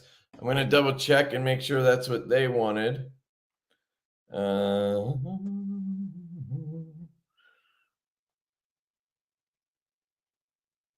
So, yeah, they just need the address. So, Thomas, if you could send me an IG message or email, let me know your address. I think I might have it, but I don't know if it's the same. Let me just see if I have it.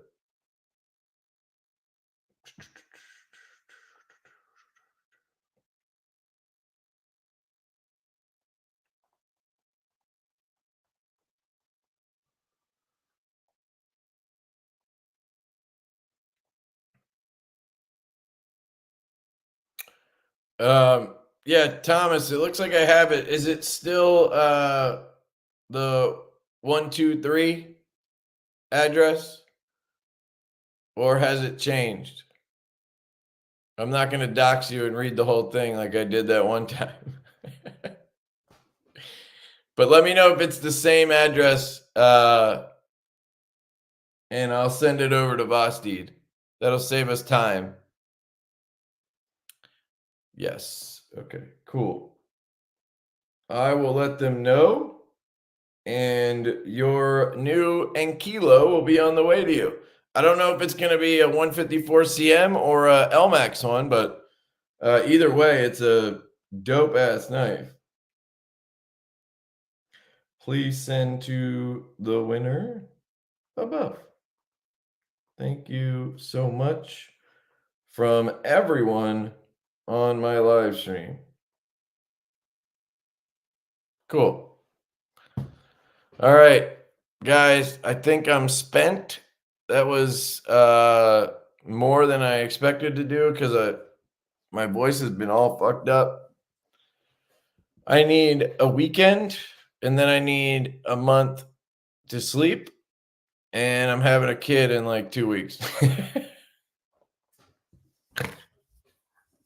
Oh, I am so fucked. I love you guys.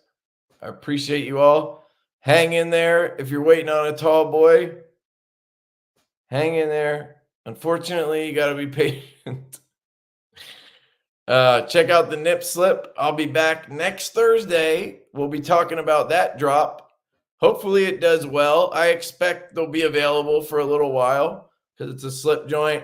I just don't expect it to sell out, but we'll see. And October 17th for the Fireball, if you want to mark it down, but we'll give you plenty of heads up. And shout out to all of you. I love you guys. Appreciate you. And I hope you have a great day. Hope you have a great day. Get some sleep. I need some.